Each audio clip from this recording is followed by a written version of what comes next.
In 2017, Cleveland lost one of the greatest people that Cleveland has known as far as businessmen. His name was Joe Rodgers.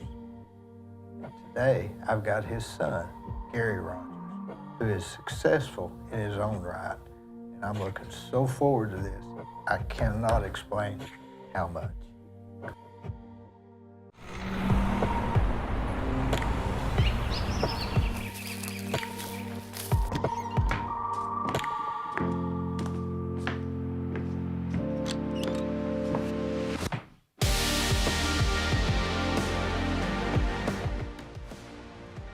So Garry, when was it your dad passed away? He passed away in 2017. 2017? Yeah, 2017, March of 2017. Now he was in was it Sanibel Island at the time? He was in Naples, Florida. He was good friends with Max Everhart. Oh yeah, they were buddies. Max loved him. He loved Max, and I loved Max. I mean, what a great family, Everhart family. I think they went to Florida a lot with him. They did, and you know, Mom and Dad did something that I think was smart in that they rented for a while before they knew they wanted to, you know, kind of retire or slow down in somewhere in Florida. And so they explored, and they fell in love with Southwest Florida, and they fell in love with Naples really, and rented a place or two, and then ended up buying a place in 2000. But, and just brought friends down there, spent time with friends, played golf. He golfed all of that. all the time. Yeah. You know, I saw online your son, he had won that the track thing. Yes. And yes. his smile is just like your dad. Is. Has anybody ever told him that? It is. You nailed it though. Yes, absolutely. And you look at older pictures of my just father from here when he was down, younger. it's just Joe all over. Yeah, absolutely. Joe was very calm. He was. Methodical. He was, you know, and I would say, Dee, he was very humble. I think that was the thread with him, was with the, you know, I would deem him as a, you know, a humble warrior. He had a business spirit about him. He was very driven, but he was humble. I didn't realize he was in Insurance Incorporated at one time. He was. I knew that, but I had forgotten. That was like ancient history, right? Yeah, that's right. He was in the insurance business, and then, of course, he worked at American Uniform for years as well. And then he got into the real estate business and worked for Bender Realty. Yeah. And that was when he was 34. He made the switch from American Uniform, and then with no income going into the real estate. And Bill Bender was really kind to him during that transition, during the lean times of, you know, you're living off just a commission.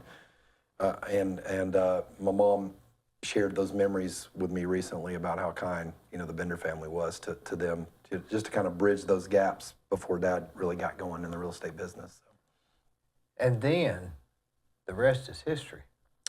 The rest is history, and it was a good history. Dad always worked really, really hard, and I had the blessing of just kind of watching him quietly, you know, growing up, and he built his real estate business and worked very, very hard, you know, even on the weekends. And then he got into development. That morphed into development. And I watched him do the numbers on the back of a napkin. And that still works today, as you know. Works. And it was a lot of fun watching that. You know, my estimate on the house I'll be more accurate at the red light on what it's going to cost. Yeah. Than sitting in here 6 hours figuring out what it'll cost. It'll always be more accurate. Absolutely.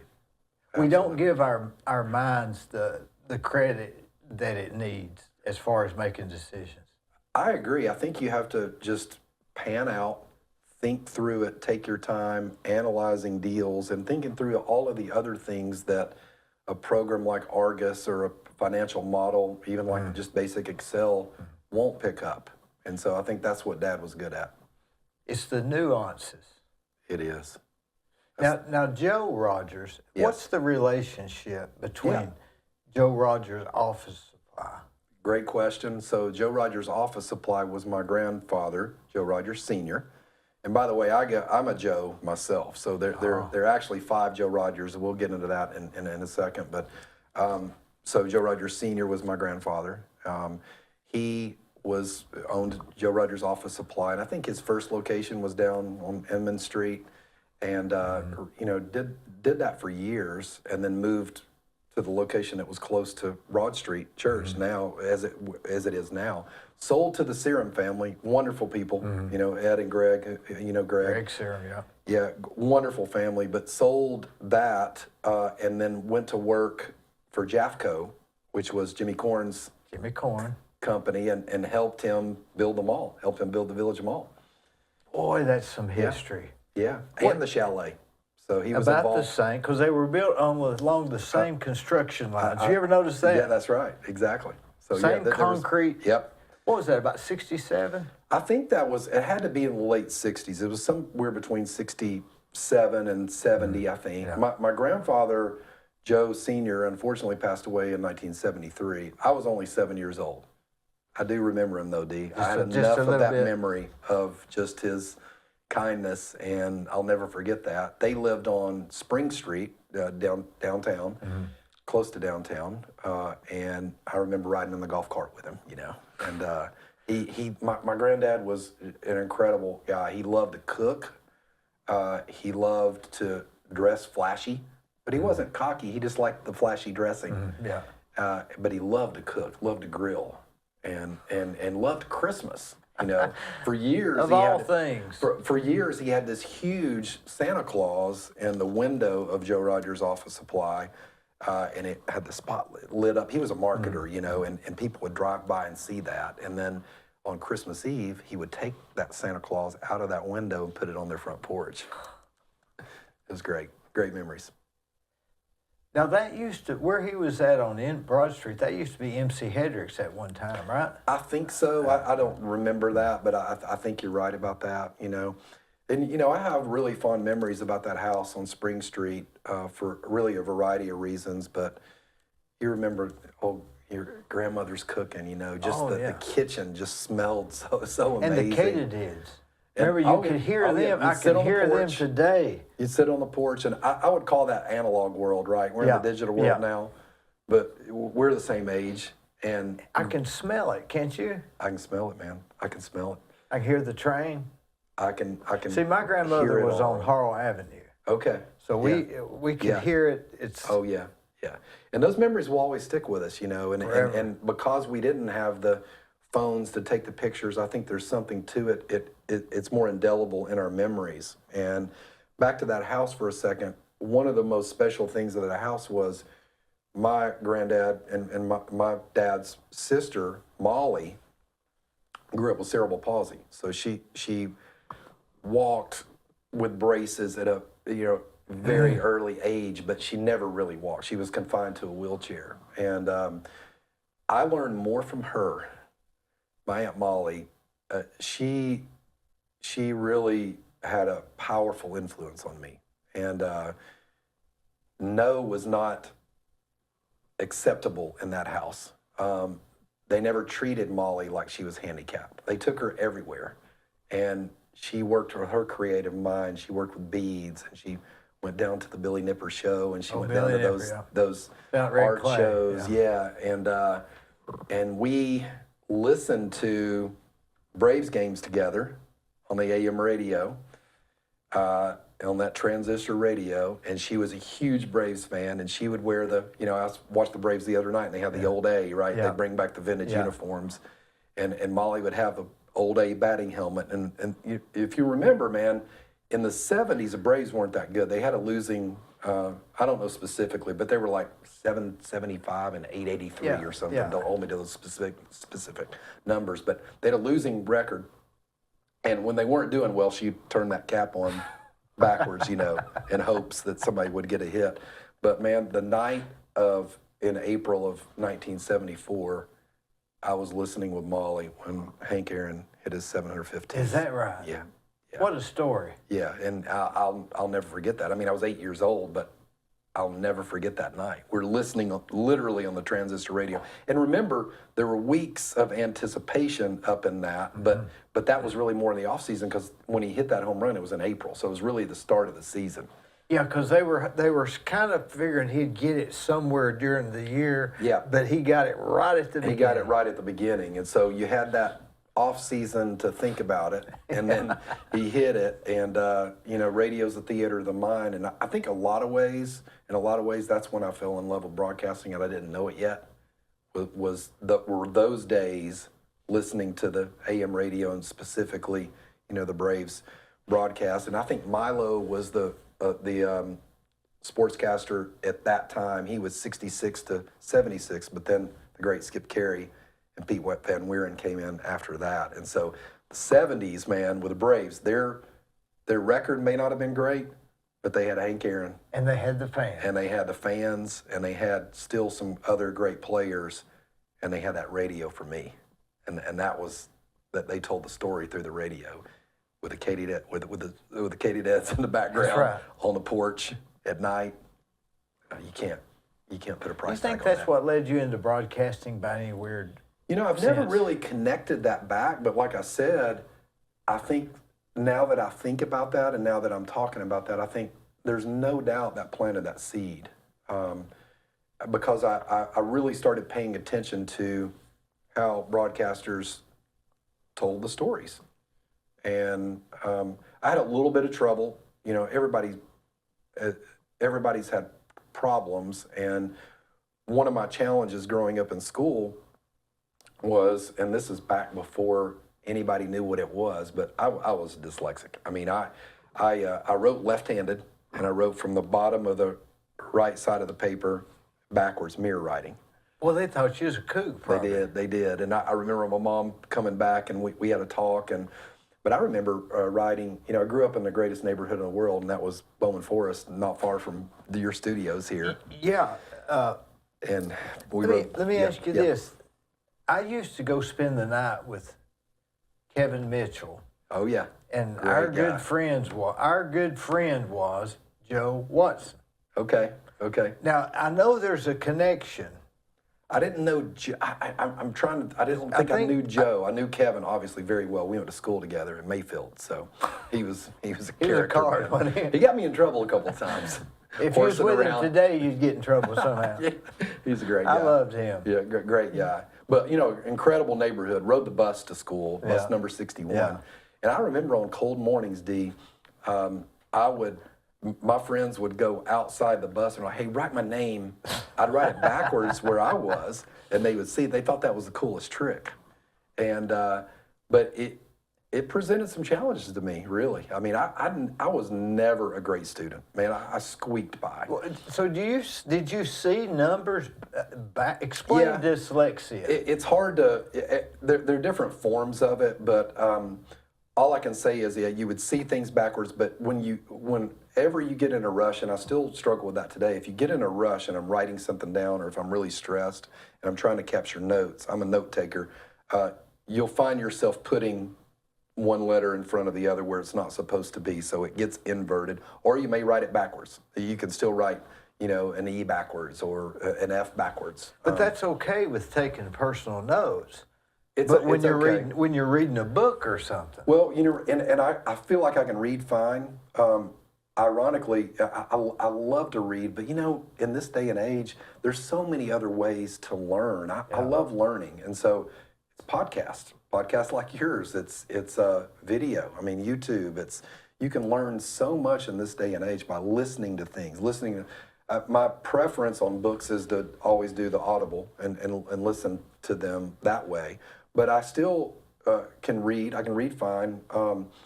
For some reason, having something backlit like the Kindle is better for me. Paper is a little bit more of a struggle. I don't know why. I can't pinpoint it. But there's something about having those letters backlit that helps. And but reading will wear me out.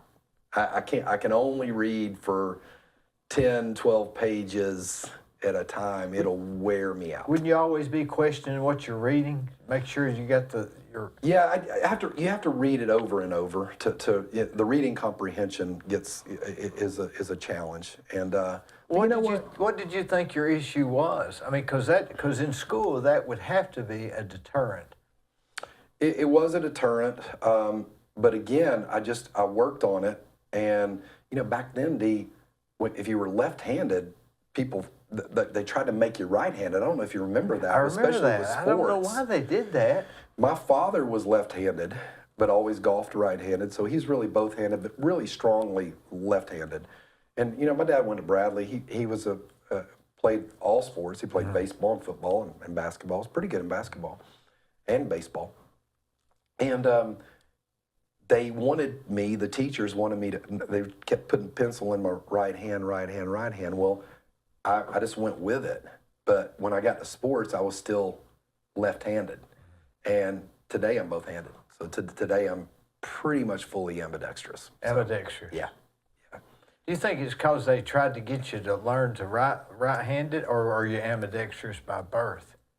You know, I don't know. I think I was probably more left-handed at birth than I was, you know, both. I don't know why they would try to get people to right-handed when they're left-handed. That doesn't make sense. I'm not sure, but you know, I had wonderful school years because I had just wonderful friends, and you know, nobody knew back then what that word was. Nobody knew what dyslexia was.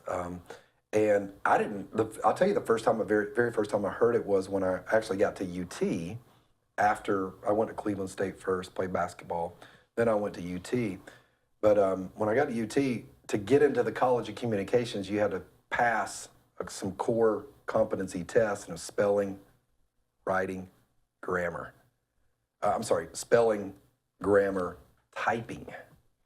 Because back then, you know, you and I, when I went to college, we didn't have a computer. I ended up last year, my senior year of UT, had a word processor, and you stick a floppy disk in, but you know, we learned on typewriters. So I got to the test of typing, and you couldn't read what I was typing, and so the teacher came to me and said that's an F. You only have 2 more takes, and that's it. So took it again, F. Then the third time I sat down before I took the test, and I said, do I have to take this right now? And Dr. Moore, who was the head of College of Communications at UT, said, you don't, but you need to get a typing tutor, and you need to work with her. And so I worked with a lady at UT with a typing tutor, and she sat me down, you know, A, S, D, F, J, K, L, semicolon. Everything that I was typing was inverted. A's and J's, S's and L's, backwards. Golly.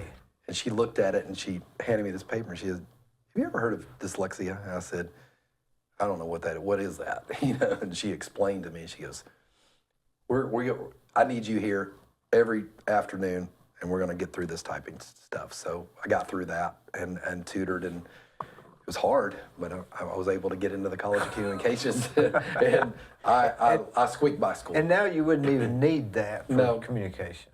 No, well, I mean, yes and no. I mean, I don't know how local TV news is done now. I can tell you how it was done when I was in it, but we would write our own things, and so we would type it, and we do the carbon copy. You would type it and be carbon copy, and then you give a piece of paper to the producer, and give a piece of paper to the cameraman, a piece of paper to the teleprompter guy, you know, that way. So it was interesting. You'd need 4 pieces of carbon. Absolutely, yeah. Those were the days. And then, you know, the funny thing about that was when I was on television doing sports, you're kind of doing scores and score updates, and everything can be a mess, and you have to be able to change on the fly. So you could type up something really pretty, but 9 times out of 10 you're winging it anyway. Yeah, right. Yeah. Do you think that subdivision that you lived in, what are some of the really good memories? Oh man, I tell you, I think the common thread was, you know, really good friends, parents that were involved with their kids and looked out for the kids, but they weren't helicopter parents. But you did this too. We rode bikes everywhere. It was the bike riding. Well, every time I ride a minute check, that was a big deal, getting the minute check on Ocoee Street from Loma Forest. When I went to, when I'd spend the night with Kevin, we'd go to the vacant lot. Remember the vacant lot? I mean, we camped out one night on the vacant lot. I do, yeah. I remember, I do. But I mean, and I'm going to leave so many people out, but I think about all the great people think of just my neighbors, the Hills, Cooper and Cameron Hill. And then we had Terry Jones that lived close to us. But we had Tucker Duncan. We had the Irvins, Jill Irvin. We had the Harrells. I was really close with all the Harrell family. And then we had Clint Brown. We had Jamie Dye. We had Brian Pesterfield, Greg Allen. Golly. I mean, Jack Roskin, the Roskin brothers. I mean, Alan Murphy. I mean, you can just keep naming them. The Mays, John and David Mays. I mean, just great friends, you know, just great memories. Did they all ride the same bus number 61? Most of us did, yeah. Most of us did. And that was a lot of fun. But again, I go back to the bike riding. I go back to remember we make our own ramps, and we have a little game where we lay the bricks out. Yeah. Hey, how many bricks can you Chris jump? Harrell jumped 30 bricks today, you know, and I don't know if I mentioned Pat, hopefully I mentioned Pat Lay in this, but one of my best friends, Marty Gregory, lived just outside of Bowman Forest, and God, we just had so much fun. I didn't realize outside playing wiffle ball, playing football, playing wiffle ball, all of it, you know. Amazing. Those were really good times, weren't they? They were great times, and again, it was back to the analog world, right? It was back to where we had to be creative. I remember playing cup ball. I don't know if you remember that. We played cup ball all the time. We'd make the Dixie cups. Cup ball king. yeah, we played cup ball. Did you ever play cup ball, volleyball? Remember we played volleyball with cup ball? We did that, and you know, there was something about that cup that had the wax. I know That somehow or another made it crunch together. I know exactly what you're talking about, and those were just great memories. So I don't think kids have that anymore. And you know, we say we don't, they don't, but they don't.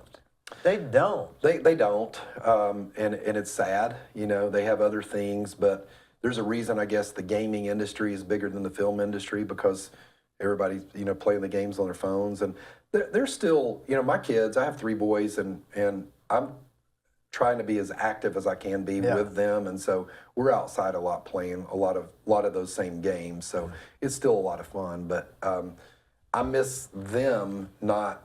They don't know what they're missing, because we don't live in a neighborhood. We live on a farm, but being able to just ride your bike over and play, and you think about those days when we didn't have phones and we just knew where to be, and everybody kind of ate at the same time. Mm-hmm. Although we kind of ate later, that kind of drove me crazy. But we ate later. But it was just an amazing time. It's like that movie Sandlot. You ever watched the movie Sandlot? Yeah. Or Stand By Me. Stand By Me. Well, that was a good movie. Oh, that was a good one. How good was that movie? That was an incredible movie. Yeah. That's one of the top. That's it. Yeah. 5. Yeah. Yeah.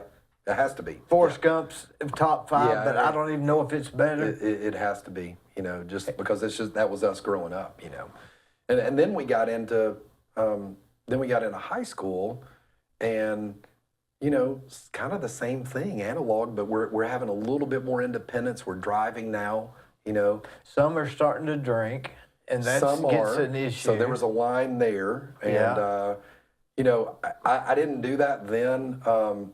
I think I was probably too scared. I don't know what it was, but I just didn't. We were blessed. My neighborhood, we just kind of didn't do that. But boy, you and I grew up in the 80s music, and it was the best. I'm sorry, I'm biased, but 80s music there was just nothing better than that, and it was just a lot of fun. You know, early 80s or late 80s music. I don't know what your preference is, but I'm just gonna say all of it. But early '80s certainly was great. You know, I like all music, and '80s is certainly good. Yeah, and maybe the I like greatest. all music too. Yeah, yeah. There's something about it. You know, I watched the movie. I actually watched it last night. The movie called Air. It was the story of Nike landing, you know, Michael Jordan. Right. And that soundtrack in that movie is all 80s. And I'm just like, you're watching that and you're like, man, you know, we wore Air Jordans when I played at Cleveland State. I'll never forget it. Our team issue shoes were those Air Jordans, the ones that everybody wants to wear now. Have you ever listened back at some 80s music, and it's it even sounds better now than it did then?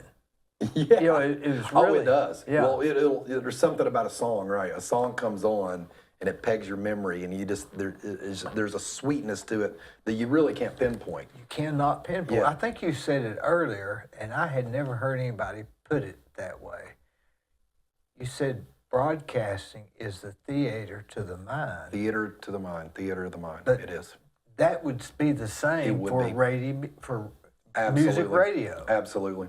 100%. Because you get to create the scene. Yes. That's the beauty of it. That's exactly right. Don't you? I hate it when people say, "Well, this song means this." You're taking the song wrong. You're supposed to let the song mean what you want it to mean to you. Exactly. So it's irrelevant what the songwriter, and really a good songwriter will make it to where it can be in multiple scenarios. Totally. That's the gift. That is the gift. And then again, it's like you said, it's situational. You know, a song that comes up in the 80s now that pops in our mind, we may have been, you know, sitting in a car with a pretty date or whatever, having ice cream, and you remember that, you know, and it brings back that memory, you know. Do you have some bad memory songs? I mean, I've got some bad ones. I do. Steely Dan. I can't listen to Steely Dan for nothing.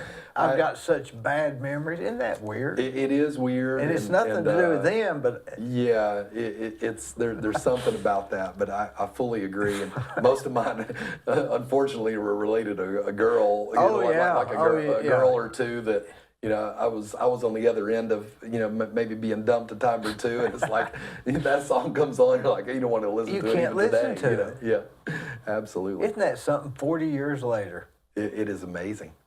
Yeah, it's amazing. Like I said, the analog world connecting back to our memories, you know. Now, broadcasting, yeah, I would have never seen you as a broadcasting guy. Yeah.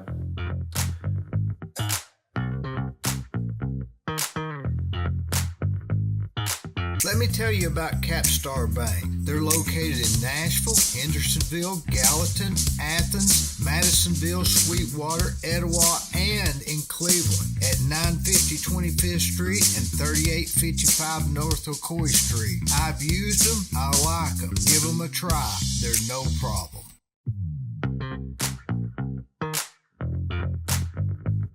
You know, you see people different from a distance.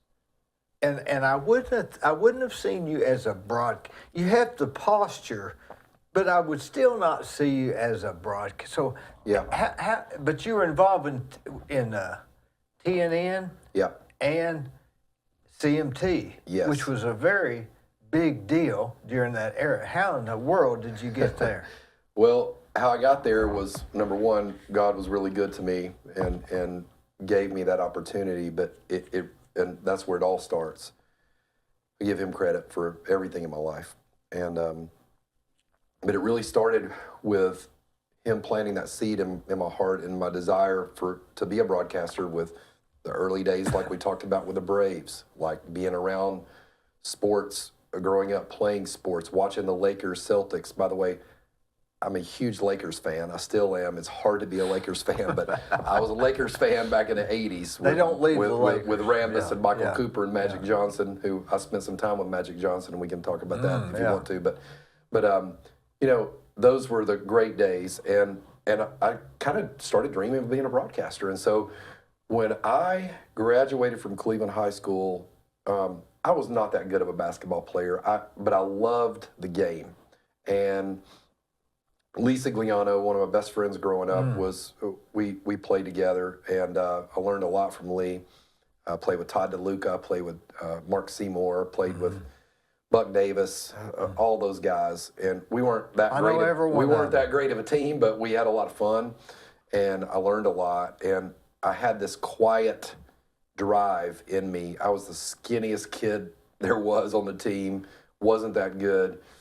What happened, though, when I graduated, and I was early for my grade, but when I graduated, I actually started growing, and I grew to 6'3.5", and but I was in high school, I was 6 feet, so I was a late bloomer. So I wanted to stay with it, and I went to a little college at Emory-Henry in Virginia, played basketball there my freshman year, but I just didn't like that school. Nothing against that school. Right.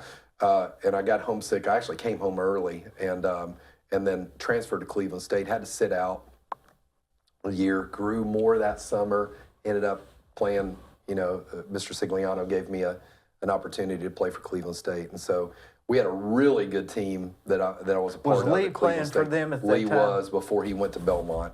And Lee was a really, really good player. But that team was a great team. In fact, at one point in that season, we were ranked second nationally in junior college. And so, the power of attrition. You hang around, some guys get hurt, some guys don't make their grades, and all of a sudden you're sometimes in the rotation. You're like, what happened here, So anyway, I got basketball out of my blood. But while I was there, Charlie Burns, the late Charlie Burns. Oh, yeah, the lawyer.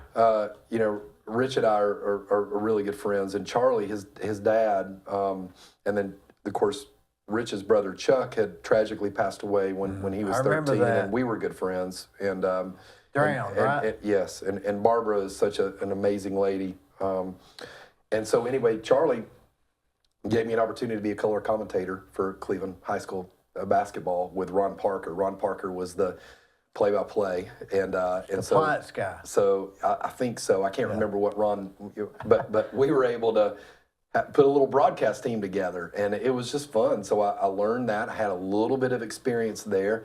I got to UT, and I said, man, I want to stay with this. This is what I want to major in. And I figured out early on I wasn't going to be a good student, so I better be aggressive, and I better find some real-world experience and be aggressive. And my dad used to say all the time, one of his greatest sayings was, create, don't compete. And that always stuck with me. And he always used to say, what the mind of man can conceive and believe he can achieve. And so Dad planted these incredible encouragement seeds with me, and to say, look, man, you can't think big enough. Think big. And so I fortunately ran into this guy who was a sports director at WIVK, the big country station up in Knoxville, 107.7 FM, and they were doing high school football, high school sports on Friday nights. And I met him randomly on campus one day, and we struck up a conversation, and I said, hey, I have some experience, and what do you have? I'll do anything. And they hired me, and that really started my career, because when I was at UT, the next step, they said, well, this guy can do it. Okay, he's fine. He's not screwing up that bad. Let's put him on the radio. And so their big country station had a huge market share at that time. That was a 100,000 watt station. Oh, it was huge. And you can pick up, I just call it IVK. You can pick up IVK down here on the edges of town. Again, 107.7 FM. And so I got the opportunity to work graveyard shift. And so when I was in college, on Friday nights, midnight to 7 a.m. was my shift. And boy, it was fun.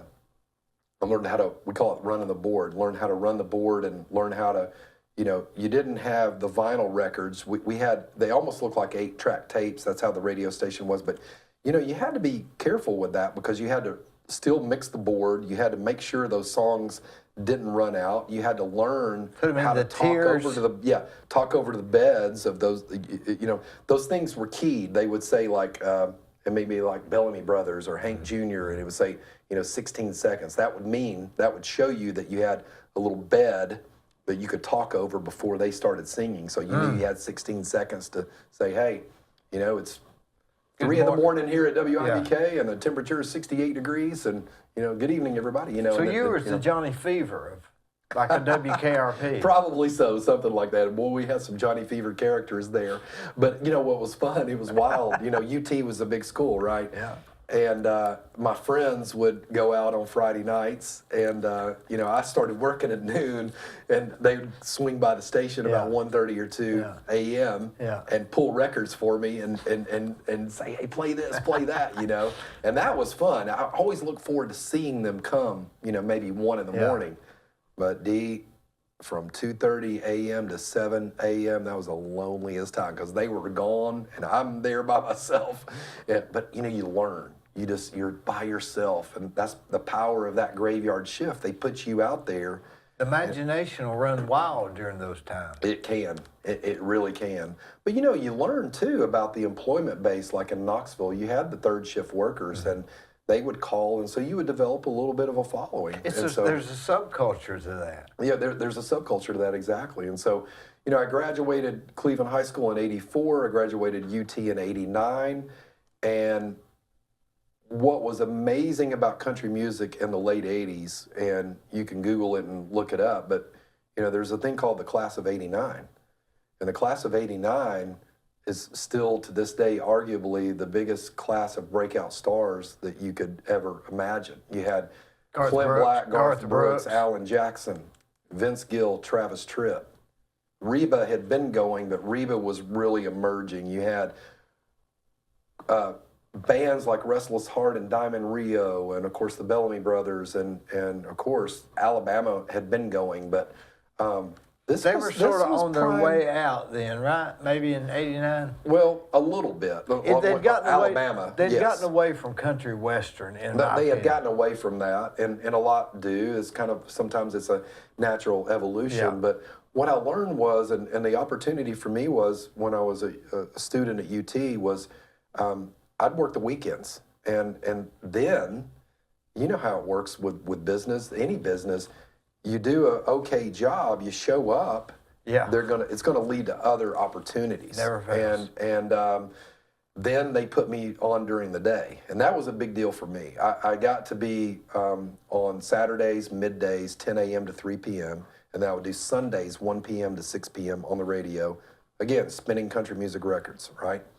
Well, those Saturdays and Sundays both were special days because my boss at the time had told me we had a what we would call the hotline, and so you're in the radio studio, and you can imagine, you know, when you have a radio studio, you can't have a phone ring, you can't have noise, but the way the phone would ring, the private line, the hotline, was a red light bulb in the corner, and it would just beep. So when that red light bulb was going off, you knew that it was somebody important. It was either your boss or a family member. Something may have been going on that needed you, because that number was not given out to a lot of people. Or it could be maybe a VIP. And so my boss said, look, watch this line on Saturdays. Because he said, you never know. They were always having conversations with record labels and artists about what they would call the radio tour. Back then, that's the way artists would get on the map. They would do a radio tour where they would actually swing by all of these radio stations and make the connections with the radio DJs. And if the radio DJs developed a relationship with those artists, then they would put them on. And for me, being a little skinny kid from Cleveland, Tennessee, and struggling to get through school, if that phone was going to ring, I was going to pick it up, and by golly, I was going to put anybody who wanted to be on the air, yeah. Because I'd already gotten the green light. And so, you know, there were some special days. There was a day when I got a call, and Arista Records executive called me and said, hey, I got this guy from Noonan, Georgia. We're passing through. Alan Jackson, can we come by? And so Alan comes by, and he's singing Chasing That Neon Rainbow, and I'm right across from him, and we're talking about his life and talking about, you know, we're just promoting him being on the radio. And so being able to meet a lot of those stars when really they were nobodies back then was really a special, it was just a front row seat, you know.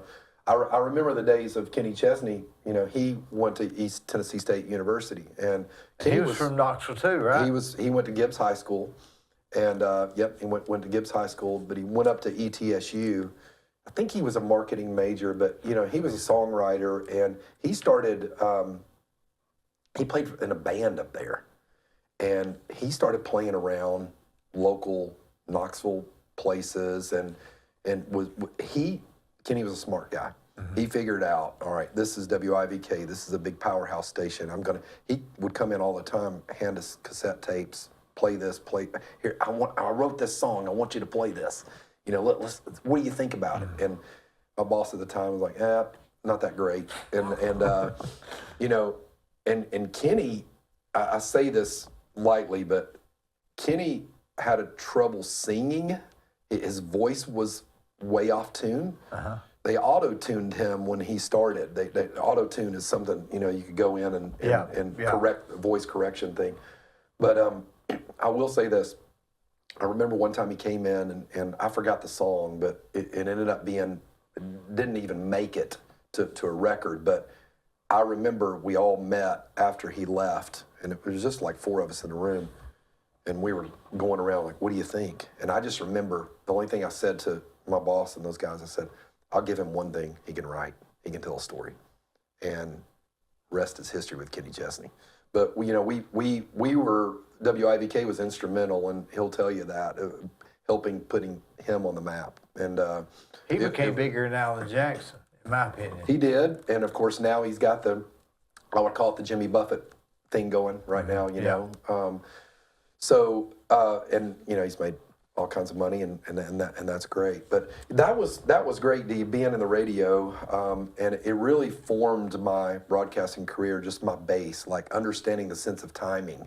Like back then, you'd have to back in. You'd have programs like Paul Harvey, and you'd have to hit it. You'd have the ABC news feed coming down, and you'd have to come out of a song, talk, and you're watching the clock, and you know exactly when that pipes in, and then you do you bring it up, and you learn the sense of timing, So doing that is bringing the sound from Paul down Harvey to up. What do they call that? The fade? Yeah, you're fading your song out, and you're bringing him up. Yeah. And but just hitting ABC News, we were an ABC News station, so you'd hit it at the top of the hour every hour. You'd hit ABC News, and so you just learn your sense of timing.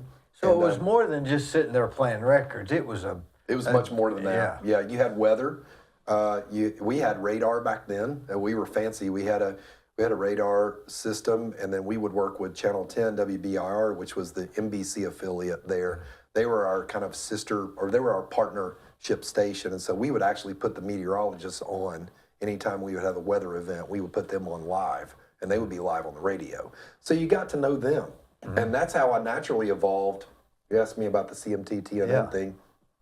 For years, I worked for WIVK. I did a little bit of everything, including traffic. I flew right seat in a Cessna 172. I was a traffic reporter. I did news. I would cover news beats. The very first time I went out on a news beat in Nashville. In Knoxville. Sorry, in Knoxville. At WIVK. Yeah. Very first news call I went out on was a murder, a homicide. And you have all the reporters. It was pouring down rain. I drove the little station car up. It's pouring down rain. And everybody's standing on the porch, TV, radio.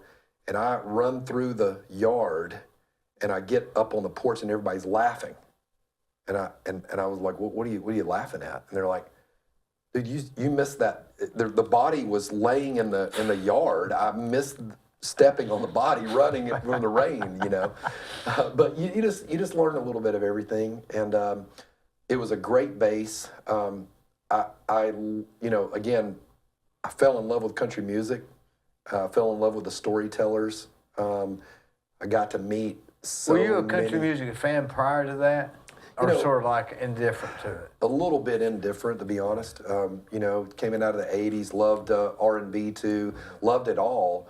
But it gets in your blood when you're spinning those records and you're listening to those stories and you're working midnight to 7 a.m. You're listening to those things. Little Waylon Jennings, pretty good. And you're actually writing down lyrics. You're writing down things, and I enjoy poetry. I do a little bit of poetry on the side, and I think that's where I get it from a standpoint of just like being able to write down and connect certain lyrics and certain things, and it's just a good way to keep your mind creative. So, but it was those were incredible days. I still maintain some friends that are in that industry on the radio side. On the entertainment side, that kind of comes and goes. I don't know any country artist now. Like there's nobody that I have their phone. People ask me that a lot. Hey, so and so. Call it. Morgan Wallen? Like, I don't know Morgan Wallen. I think a lot of I like Morgan Wallen's music because he's a Knoxville boy. Yeah. And or Sneedville, but learning radio And then tacking on an opportunity to work for the Vol Network, that was another opportunity I had for several years to, work with the legend John Ward, and being able to do that. My duties were kickoff call-in show beforehand, holding the mic around with callers and people are interested in, asking questions of John Ward and Bill Anderson, and then halftime features during the radio during those games, and then I had the opposing locker room, head coach and a key player with the opposing locker room. So it was great to meet some coaches like Lou Holtz, and Notre Dame would come to town or whoever.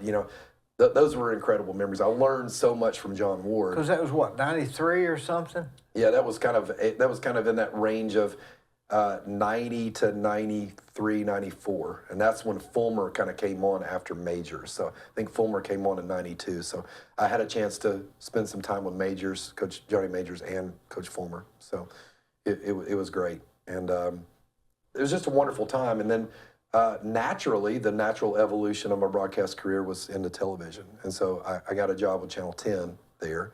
They were doing a weekend show, a weekend morning show that was from 8 a.m. to 9 a.m. and on Saturdays and Sundays. And so I was the sports guy and worked with some great anchors there, some great weather people through the years. And there were some legendary, as you can imagine, like any town, but there were some legendary, iconic broadcasting figures, both on radio and television. Mm-hmm. Bob Thomas, who's still a good friend of mine to this day, was a legendary, the midday guy for WIVK, and then Ed Brantley, and then Colleen did the nighttime there, and they were just great people I learned a lot from. And then you had Bill Williams and Edie Ellis. They were the anchors, the staples in Knoxville for years, and had a chance to work with them, work with Bob Kessling. I work with Mike Keith, who's the voice of the Titans. Bob Kessling, yeah. Yeah, work with Kessling. And did you say you met Michael Jordan? I did not meet Michael Jordan. I met Magic Johnson. Magic Johnson. And my sportscasting career allowed me to meet several sports stars, and I connected with them in a powerful way. But if you want to talk about Magic, I can tell you the story, but it really had nothing to do with broadcasting that Tell day me that I about met it. him. I'm interested in people that meet stars. Yeah.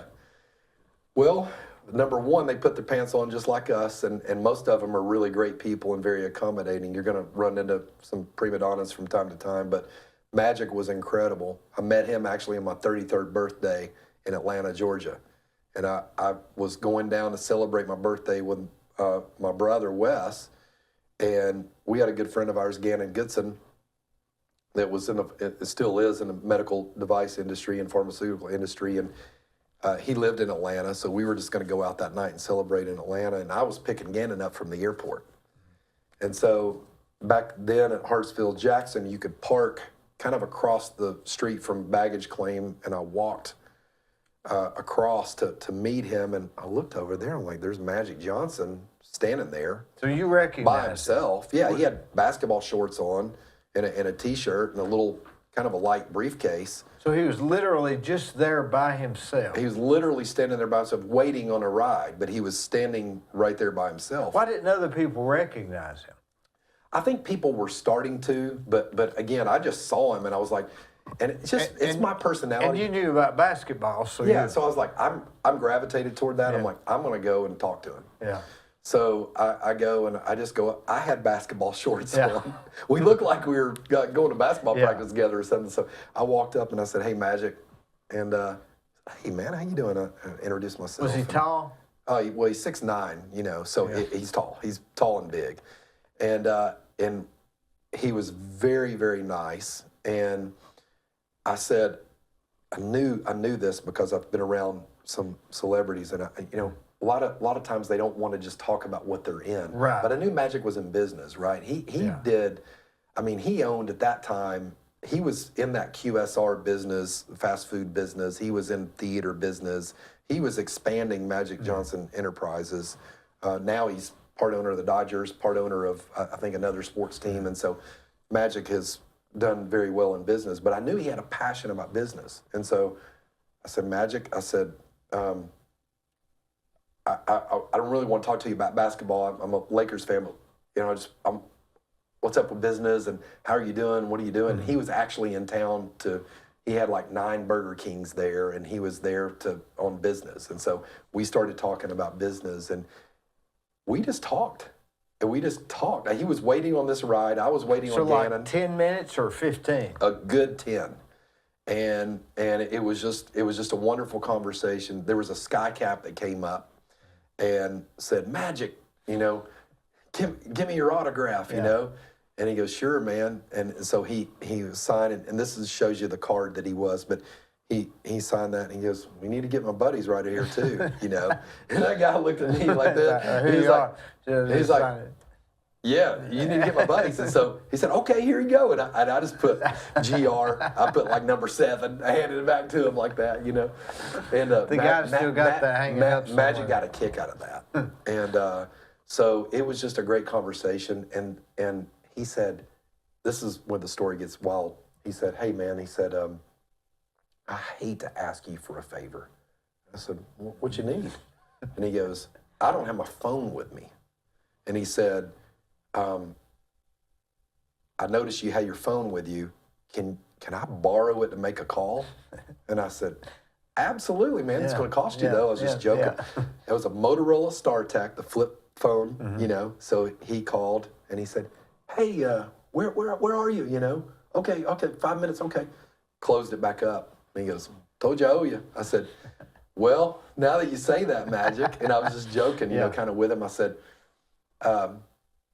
he said, what are you doing down here? And I said, "Well, it's my birthday." "Happy birthday," And I said, "You could do me a favor."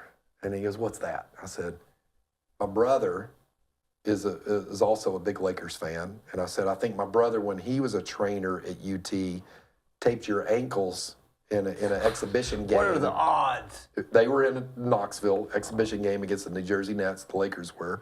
And my brother, apprenticeship watching the Lakers trainers. I think he taped like Michael Cooper's ankles and helped with Magic with something, And so he goes, "Let's call him." "Yeah, let's call him." He said, "What's your brother's name?" So I put in his number, and my brother was actually going through the drive-thru, like in Adairsville somewhere.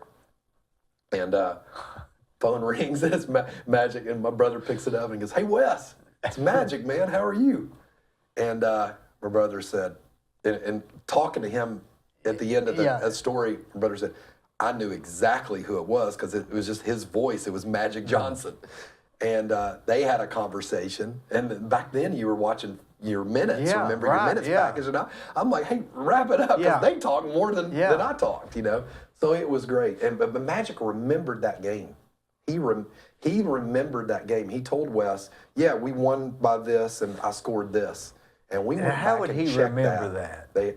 He had an incredible memory. So that was an amazing time. And then, when we said goodbye, his ride came, and he looked at me, pointed. It was almost like good pass. He was like, "See ya," like that. We ended up going to dinner that night, and he walked in. God, what are the odds? We were at this dinner place on Peachtree, and he walked in, and he had some people with him, and then he said, "Hey," he came over, again, and it was wild. And by then, my brother was up there. Yeah.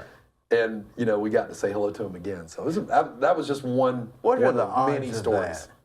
It's crazy. I mean, your brother taped his ankle up. You see him at the airport, and then y'all see him at night. Yeah, and then I got him on the phone with my brother. I mean, on my any phone. of those things could have not made any of that happen.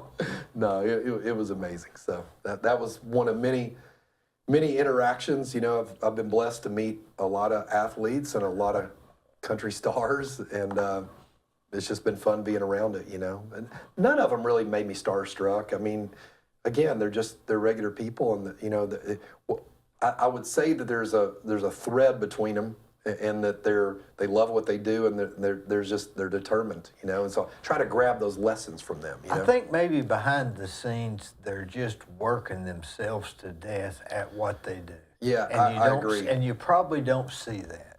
No, I don't think you see it. You saw it. You heard all the stories about the late Kobe Bryant and all of, his work ethic, and just determination.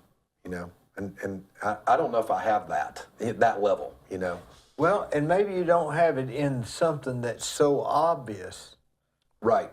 Now, Right. that wasn't your mother's. Yes.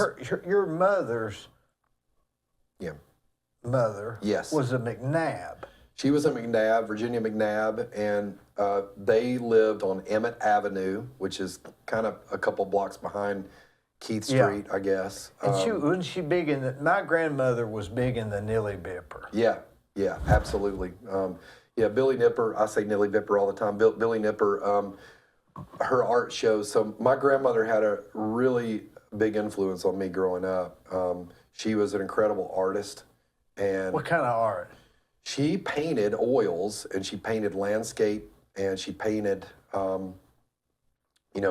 she actually commissioned homes. So she did miniatures and she did bigger paintings, but she would go around town and she would paint people's houses for them. Or she would go and she had just some incredible landscapes, and she was so talented. And I had the blessing and the fortune of learning from her. She would actually give me art lessons.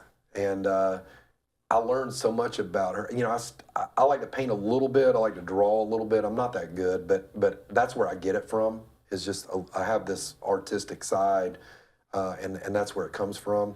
Was she into poetry at all? She was not into poetry, but I'll tell you this, Dee, an amazing story about her was, very humble beginnings. My grandfather, her husband, worked for Hardwick Stove Company before the days of Magic Chef, I guess. But they very humble beginnings, and really a humble ending as well. But they lived in a 1,052 square foot house, and speaking of the smells of the fried okra, and a little different smell than the other side of the track. Yeah, exactly. I used to love spending the night with them, and she would give me these art lessons. She would teach me about how to work in light and shadows, teach me think about when you're thinking about a painting, where the sun is coming from and how the shadows and light and shadows. And so I think of her still very often when I'm out at the farm and I'm watching the sunset and I'm watching the shadows and I'm watching the colors of the fields change. And that's when I think of my grandmother the most, And she challenged me one time on one of my art lessons. Was really a life lesson, and that was her grandfather was German and he was an artist. But she gave me a challenge one day. She took a dime on a piece of paper and she said, trace this around, the circle around of the dime. She said, I want to see if you can write the Lord's Prayer and fit it inside that dime. And she said, and here's a 6B pencil or whatever it was. And she said, I want to see if you can do it in one take. And I don't want you to, and here's the other challenge, Gary, I don't want you to touch the sides. I want you to do it. That's impossible, isn't it? Well, I was able to do it. And I learned something about myself when I did that. And then I started doing those for friends, and then, and doing it and actually not touching the sides. And it was a life lesson about margin, because she would teach me about artists and how you would paint the picture, and you got to put a frame over it, right? Yeah, so you got to leave margin. That's right. Yeah, I hadn't And thought of that. so she gave me a life lesson about margin, about you got to have margin in your life, margin in your finances, margin in your relationships, margin morally, that you can't go over the line. And so, what do you mean by margins? yeah. Does that mean like leave? What does that mean? It means margin in your life. Like, so when I was able to do the Lord's Prayer and the dime and leave margin, or when I was able to paint a picture or draw a sketch and leave margin for the frame, is space, right? So it was a life lesson. She would hammer that home. You need margin in your life, in your finances. In other words, simply don't spend more than you make, right? That's margin, right? Have some for savings. Give, save, live. Have the mason jars. Give, save, live. Margin in your life with morally, right? Sometimes we can all try to go to the edge. Don't go to the edge. Stay within, treat people fairly. Be honest with people. Don't ever skirt the truth. Don't be straight up with people. always in your business dealings, don't ever hide anything from anybody. Also, margin would be time, and that's where I struggle with. Time's currency, right? Oh, yeah. Time for friends, time with friends. I struggle with that right now. I do too. In this season, I still have business goals. I still have things that I want to accomplish, and I've got 3 boys, and I've got a loving wife, and we're busy. And carving out that time for other things that are important. So, but that's a lesson. Those are life lessons that stuck with me actually through art. Isn't it funny? It reminds me of Bob Ross, that painter. Oh, yeah. He would always interject Oh, yeah. things like that. Yeah. He'd say, beat the devil out of it. Mary, Exactly. Exactly. just beat the devil out of it. Exactly. Yeah. No doubt. But lot of fun, a lot of memories again back in that analog world. Now, you talked about sports, but Yeah. generally speaking, anybody that's been into sports, grew up in sports, had coaches, somewhere along the way, they'll have this coach that just changed the trajectory of their thinking. Yeah. So Yeah. Have you had any of those experiences? I have. They've really been through coaches that didn't directly coach me, believe it or not. I mean, I had a great high school coach, Chuck Kondo, and Coach Kondo's still coaching now, and a great man. So I learned a lot from him. I learned a lot from Dan Trotter, who was my coach at Cleveland State. But I really learned a lot from also the coaches in my life that were, again, not directly my coaches, like Steve Sloan. Steve Sloan was a family friend, and everybody around here knows of Steve Sloan. And, you talk about an incredible athlete, won 5 state championships. He was the Jim Thorpe of Cleveland, Tennessee. He was the Jim Thorpe of Cleveland, Tennessee, and then, of course, went on to play quarterback for Alabama for Coach Bear Bryant, and then played in the NFL, and then had an illustrious coaching career, and then was an AD as well. So, and just his faith and being around him growing up a little bit was neat. And when I say being around him growing up, it was really kind of after when he would come back to Cleveland and see friends and see my family. He spent a lot of time in my grandparents' house in Spring Street on my dad's side of the family. And he was younger than my father and was a little bit younger than my mother. My dad graduated Raleigh in 57, I believe. Sloan graduated, I think, in 62, I want to say. But they were friends? They were friends. Steve Sloan was friends with my late Uncle Buddy. They played football together. Buddy, my dad's brother, tragically passed away at 25, and too young, heart attack. So that's how Steve Sloan knew your grandfather. Yeah, that's how he knew my grandfather and my grandmother. My grandmother fed him a lot. They ate food a lot together. So when he came back to town, he thought enough of them to come back and see exactly. him. That's exactly. I think that's the point you were making. He would see my Aunt Molly, and Molly was really special because people circled around her with her cerebral palsy, and she lifted up everybody, and so that was special. And then of course Rex Dockery was a dear friend to my dad, and tragically he passed away in a plane crash in the early '80s, and I learned a lot from him. He had this incredible enthusiasm, and he was intertwined with Sloan too, because at one time they were on staffs together. I think at Vanderbilt. I may get it wrong. Vanderbilt, maybe Texas Tech together. But Texas Tech, I believe. But watching Coach Dockery,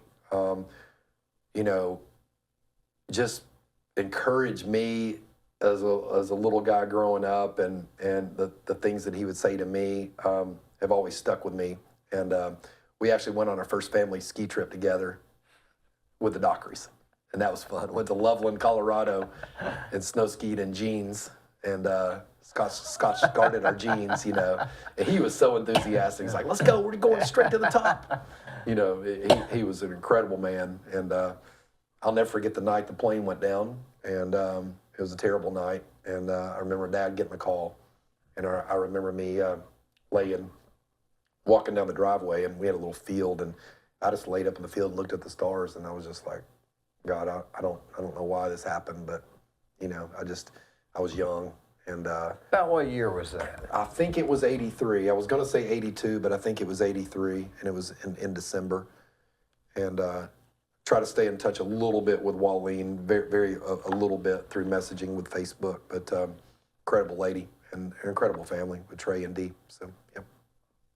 Did you, during your growing up age, I know you talked about the subdivision and that, but what was the off school like? Like, you know what I'm saying? Like, Yeah. because that's not the school year. You're almost, it's a little bit of a different. Yeah. So you're talking about like downtime on the weekends Yeah, and yeah, things like that? yeah. Yeah. So we lived in Bowman Forest, and we would go through the woods, and it was pretty simple, man. We would go to the Family Life Center, First Yeah, Baptist, yeah. and we play in the gym all day long. We played Didn't basketball. they have tennis courts there at one time? They did. That was the old day school, Yeah. remember? And but we played basketball all day long, and you know, got to spend time with and just a lot of friends that went to First Baptist at the time. And I didn't go there. We were Broad Street I grew up in Broad Street Methodist, but the way they would just embrace you and bring you in and become friends. And you know, David Landreth was an incredible influence on me, and Lovinggood was Jeff Lovinggood. Yeah. John Lovinggood, his brother and He was our age. went to UT together. Oh, yeah. And I was close with John and got to see him recently. And They're great guys, aren't they? incredible family, yeah. And so, you know, you and I know a lot of the same people. We you know, do, yeah. Richie Hughes and Richie Phil Hughes, Pippinger yeah, and Phil. all those guys. Phil you hit know, me we hung coming out. through the scrimmage, coming through the line on football. You see that bump right there? Oh yeah, Phil Pippinger. yeah. I got knocked in Because football. they didn't have they just had the leather strap. Oh yeah. Wham, with his helmet. Yeah, I remember the days on Arnold Field playing. He was playing too football. big to play with us. He was a big guy. He really Yeah. was. Oh yeah, no doubt. He was a good What's he baseball do player now? too. Oh, he was good at everything. Phil- If Phil Pippinger would be good at whatever he decided to do. He was a great basketball player, and he was a really good baseball player. And you remember the days of Fulbright Park with baseball. Do I? And you know, he His was dad coached, didn't Ralph. Yep, Ralph was a coach. And What's Phil do now? Phil is with the ministry of Crossroads of East Tennessee and does a great job and ministers to so many student athletes and really students through Is this that area. out of town? No, he's here. He's here, and he really does local schools. And I stay in touch with him. And, I saw him driving down the road the other day off of Church Street. Yeah. And I started waving. I thought, well, he might not even really remember me. You know, you Yeah, have yeah, people yeah. like that. You think, I don't know if he'd really remember me. I'm sure he does. Yeah. Great guy. But yeah, that's what it was. I mean, the weekends were basketball. I mean, really, we played basketball. What about during the summers? Summers, we go to the pool. Tinsley or not Tinsley? I would go to Tinsley. That came a little later, right? We'd go to my dad was a big golfer, and so we'd go to the country club. We played cup ball. Cut ball, yeah. And always would get frustrated with the days of, and it was just a necessity, but you know, when the lifeguards would blow the whistle and you had that 30-minute break, Yeah. you had to get out of the pool. Yeah. That 30 minutes seemed like 2 hours. Yeah, and you freeze. Yeah, you'd be cold but yeah, those were great days. But didn't y'all have a place on a cabin We did. on the Hiwassee? We did. Great story. My dad bought that cabin. There was a guy that unfortunately, tragically passed away in a car accident, and his widow wanted to sell the cabin.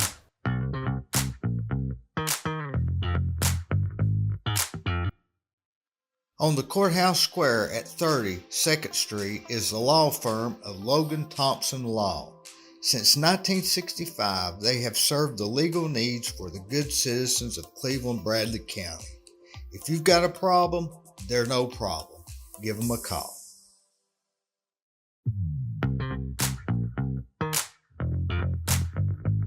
Now that Anderson Cabin dead end, and there's another road that goes to the left. Yeah. So we're on the left road or Yeah. the Anderson?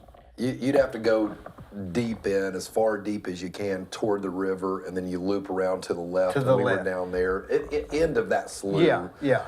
Incredible memories of that cabin. Yeah. You know, my dad bought it. My mom was on a tennis trip with Mug Smith and some other ladies, and Dad was an opportunist and found a good deal in his cabin. I think the cabin was bought at that time for $19,000, but it was in shambles. Mom came back. They used to tell this story. It was funny. Mom came back and Dad said, "Now, boys, don't tell Mom. We're going to drive up here." And we were like, "Hey, Dad bought a cabin." Anyway, so we went up there, and that was one of the best things that he ever did. Best purchases he ever made, because we fixed up the cabin, and having those summers there on that Hiwassee River. Again, in the analog world. Did you fix it up together? I mean, sort of inactive and... We did. We did our part and built a dock. And, I looked up not long ago the tax records. I wanted to see how big. That cabin's 550 square feet. So, you're talking it probably didn't have a septic tank. It probably had a barrel in the ground. Yeah, it was that basically, type of thing. Yeah. So we, but just incredible memories. My mother always, and she's living in good health and is here now, spends half her time here in Florida. She looks about as good now as she did 20 years ago. She's beautiful. Thank you, but she's absolutely beautiful, and she's doing great. She taught me how to run a trot line and how to run some other things out there on the river, and that was a lot of fun. And of course, Dad worked a lot, but he would come and we'd water ski. And my grandfather, Joe Rodgers Sr., had a 14-foot Crosby sled, they called it, a tri-hull little fishing boat, and with a 20 horsepower motor, and we'd fish, and the willow flies would hatch, and Dad put a fly rod in my hand at an early age, and we'd fly rod for fly fish for bass. There's more smells right there, isn't there? Yeah. I mean, really, that you could remember. Yes. Those evenings when that water was cooling off, and you could start. Absolutely. Back then it was just like we'd go. Dr. Taylor, Robert Taylor, was our next door neighbor. The veterinarian. Yes, and Hugh Calloway was on the other side. And, so Claudia and Randy Taylor were dear friends. And then Brian and who else? Howard and... Who else was it over there? Tony Chase? Or did he come later? Well, Dean Chase was on the other side of the river. You may be thinking of the Chases. No, I think Tony Chase bought one too, but that might have been in the early 90s. May have been, but we water skied and fished and swam in that water. And one night we got in trouble. The tree frogs were crazy there. The tree frogs were very prevalent there. And one night we had a genius idea of catching tree frogs, and we put it in our bathtub. And the bathroom was so small, but we closed the door, and we counted 100. We put 100 frogs in the bathtub. My mom opened the door. What's going on? We had to get them all out of there. So, but those are fun days on that muddy river. I think it shaped me as a boy in a lot of ways. Well, it was a little bit different than the subdivision just grown up with. You know what I'm saying? Just a little bit different. And it was far enough away, but close enough. That's right. And, we didn't have a phone up there. We didn't even have a landline up there. And a little bit dangerous. A little bit dangerous, and absolutely a little bit dangerous. And just learning how to... And it was a steep hill going down, I believe. We had 96 stairs. 96 stairs. We used to run those stairs to get in shape for basketball, but we had 96 stairs, and we'd swim at night. Parents would be up there in the cabin. We'd swim at night. All they said was look out for snakes. Exactly. Like you could look out for a snake. Exactly. And there were snakes in that river. There were snakes. Was the 58 shortstop there then, or do you remember? You talking about Shorties? Yeah. No, but we can talk about Shorties. Yeah. Well, you mean Shorty's nip and stick? Yes. I went over there the other day. Would you believe I went over there? Is it still in existence? It's still there. I went over there. I drove in the parking lot, drove in, and I know I've had him here. I got his picture on the wall. Wow. I'll show it to you for a little. Him and Shorty, his wife Shorty. Yeah. And he must have thought I was the police or something, because he grabbed, first thing he did is grab his phone. I think he called his daughter that was down the hill, because, he's always, right? If you know, you know. Yes, if you know, you know. But he was very cordial, and he was carrying a pan of cornbread, and I said, I said, "Where are you going?" He said, "I'm going out here to feed them birds." He was going to feed the birds. Yeah. But but anyway, that was something, wasn't it? It was. Did you ever go over there in the boat? A couple of times, very carefully. I think I had Greg Mooney with me one or two times. So, yeah, I wouldn't go alone, but I'd go with people that knew them better than I did. One time we went there, and my wife had just gotten pregnant and wasn't telling anybody. So she was hot, but anyway, that's really something, isn't it? Yeah, I mean, we had a great time. We had great neighbors at the river, and 4th of July was a big time there. Big deal with the B&B Marina and everything. Yeah, well, but just being able to be on the boat on the water with the fireworks and doing all that, it was just a lot of fun. And again, the smells, like you said, of primarily like cooking and grilling. If you could bottle that stuff, man, it smells. Man, I wish I could. Just incredible memories. Have you ever seen the movie or read the book? Trip to Bountiful? No. In fact, they were doing the play of it in Etowah here about a month ago, but I didn't go. But it's a book about a girl that's got this issue, and so she gets in her car and she's just driving, trying to solve the issue. And so as she's driving, she somehow or another she ends up eating a plum. And that plum, the taste and the smell, reminded her of growing up. And during this trip, she was able to solve the problem in her mind because simply of picking up that plum and tasting that and smelling it, it makes all the sense in the world. Yeah. Yeah, thanks for sharing that. That's really interesting. I have to check that out. It's called The Trip to Bountiful. Yeah. But anyway, so let me ask you this. When you were in Knoxville, you have mentioned knowing the guy, Hanna.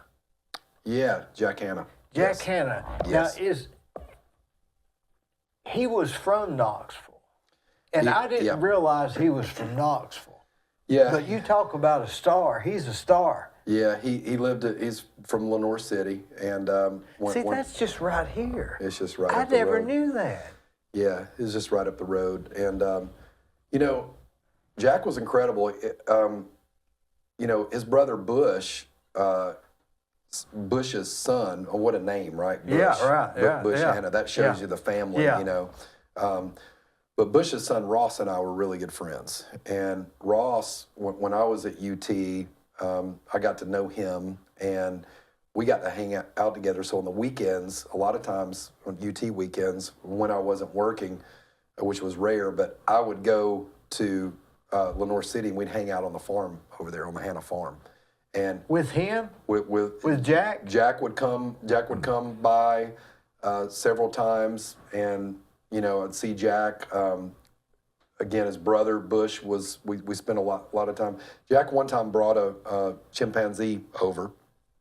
He had a knack because he had animals, right? And he was doing animals. He was gifted. He was very gifted. He was doing animals for a long time and loved animals. And this was before he moved to Columbus, Ohio. So this was prior to what, 92? Prior to his TV days. So 90. early 90s. Yeah, early 90s was when he was, but he was starting. He had actually moved up, I think, at that time, or was about to move up to Columbus. So he was kind of going back and forth a little bit between Lenore City and Columbus. He was getting established up there. My timelines are off a little bit, but spending time with him. I remember one time we had a chimpanzee at the house, at the Hanna house, and we'd play cards, and this chimpanzee would we'd play cards and grab some of the drink like this, and we'd teach him how to hold cards. Would he drink it or just put it in his mouth? Yeah, he'd drink it, but it'd be sloppy. Yeah. And we'd teach him how to play tennis, but it was weird when you see that, when you're around that. Like a chimpanzee is like, man, I mean, just the dexterity. And but it was great. And then Bush was awesome. Bush ended up moving, and Jan, his wife, they moved to Montana. And so when Ross got married actually in Ohio because his wife was from Ohio. And again, this is Jack Hanna's nephew and Bush's son, my good friend. Ross, I stayed at Jack's house the night before the wedding. And that was a treat because Green Range Rover showed up in the driveway that night. He had told us, Jack said, we got a surprise tonight. And so rolled up, and these zoo guys came, and they had a, long story short, snow leopard. I mean, one of the most rare animals in the world was a baby snow leopard, and it was one of the most beautiful animals in the world. And we actually got to hold it and actually feed it with a baby bottle. I think it was 5 weeks old. Did it feel like a cat? Felt like a cat, but it was very warm, and it was the way it would purr was obviously very, very different, and its paws were as big as my hands. Could you feel the muscular in it? You could feel it, and so we were just blown. I was blown away with the eyes, with just how crystal blue those eyes were, and just the markings were just. And so Jack told us, he told us all about all of the animals and that we would interact with, but. That was an amazing time. So we got to play with it, and we got it a little bit riled up that night. And then he was like, "Okay, we're done here playing because this is not a cat we're dealing with." And so, but that weekend was great because we got to go to the zoo, Columbus Zoo, and really spend time behind the scenes and with Jack. Because he was trying to get that. That was like it was in ruins almost when he took over that zoo. It was. He put the Columbus Zoo on the map. You're exactly right. He brought it back to life. Brought it back and made it really an international destination. And then, of course, was really involved in TV world on the late night circuit. And, then morphed into his own show, which still is on. Jack Can you believe knowing that you stayed at a guy's house that was on Johnny Carson? It's pretty cool. I mean, that's pretty cool. Yeah, it's pretty cool. Let's face it, that's pretty cool. Jack's just a normal guy. He really is a Tennessee boy. I mean, really. Fast-talking Tennessee boy. His brother, a little bit different, quieter, more calculating, almost like like City Slickers being like curly, kind of like, but that's how Bush was. And so, I had the real blessing and fortune in the 90s, in the summers, to go to Montana. That when I took my vacations, I was single. I didn't get married until 2003. But in the 90s, and we can touch on TNN in a second. But this was about the time that I was about to move to Nashville. But I would go with Ross to Montana, and we'd spend, as long as we could. 8-9 days was my max before I had to get back to work. That was as long as I could stretch it. But they had a ranch in Fishtail, Montana, which is west of Billings. So you fly into Billings, and you drive about an hour and a half west, and you go through a little town called Absorkey, and then you go into Fishtail, Montana. That would have to be a small town, right? A little bitty town. I mean, less than 1,000 population at the base of the Beartooth Mountain Range, which is one of the most panoramic and beautiful mountain ranges in the world. And, more people know about it now, but back then, this was when Montana was really kind of Montana, I say. I mean, I know it's changed a lot. The bigger cities, Bozeman, those areas have changed a lot. Well, Ralph, Hank Williams Singer wrote the song about Billings, Montana. Yeah. Yeah. That was about the time you're talking. Yeah, that's right. It truly, in my view, the Wild West, and that shaped me. I had this little cabin, 550 square feet on the Hiwassee River, and spending those summers. And then when I got to college, and then when I got out of college, then I had the blessing of spending some time in Montana. We would ride horses, we would fly fish, we would hike, we'd ride ATVs up on the old logging roads. We'd just be boys. And we would just go. And I'm with the Hannas, which are wild, and they're not scared of anything. They're actually looking for grizzlies and looking for things. And I'm you're like, looking out for them. Yeah.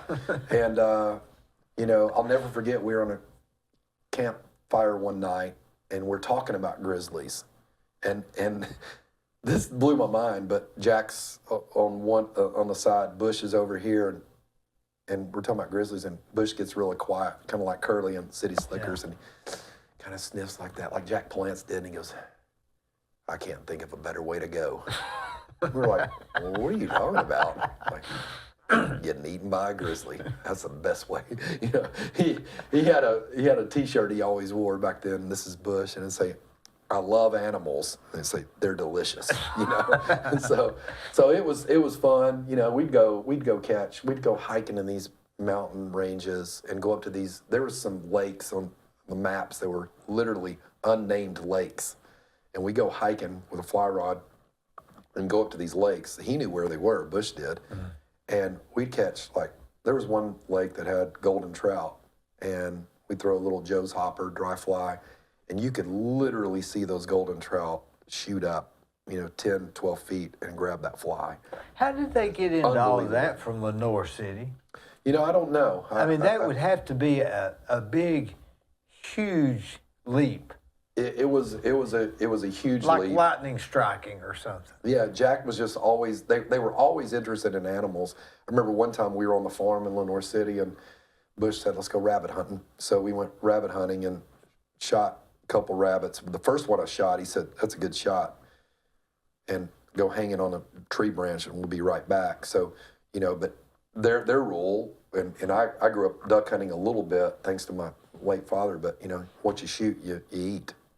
And that was their rule. So we shot 4 or 5 rabbits that day, and came back, and Jan made rabbit stew, and it was incredible. It was great. So those were fun memories. But the Wild West, and it's fun watching like Yellowstone now and some of those series now with scenes in Montana, and it just brings back special memories for me, just being in that Wild West. And because the stars, there were times, Dee, we'd go on horseback and stay in these little cabins, and we'd get up in elevation a little bit in the summertime, in July, and it's 32 degrees, 33 degrees at night, and you would maybe get up in the middle of the night or just sit on this deck, and the stars were horizon to horizon, and that's something that until you see it, it just blows your mind, because the stars literally go from the horizon to the horizon.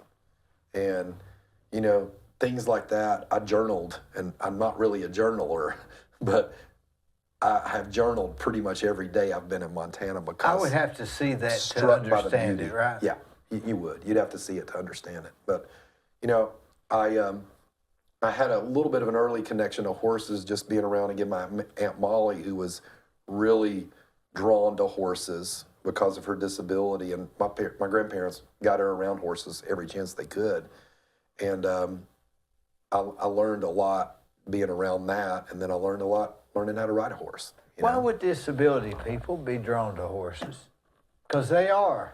I 100% in my heart believe that horses are therapeutic for a variety of reasons. When I moved to Nashville and did the show for TNN, coming out of my radio career. And again, real quick on that, I got restless. I was in the newsroom doing news and sports, and still doing some radio. And I was working really hard, and I was kind of feeling like I was getting burnt out, and started getting a little bit restless. And so I made a tape, a highlight tape, and I just started sending those VHS tapes out. And good idea. I've always been it turned out to be a good idea, but I've always been a little bit of a networker and a dreamer by heart, and it's kind of how I'm wired as an Enneagram 7. But I started sending the tapes out. Well, I've always been a kind of a practical joker with my friends. We always pranked each other, and I get this call, and when I'd sent this tape out, I got this call, and it was in Nashville.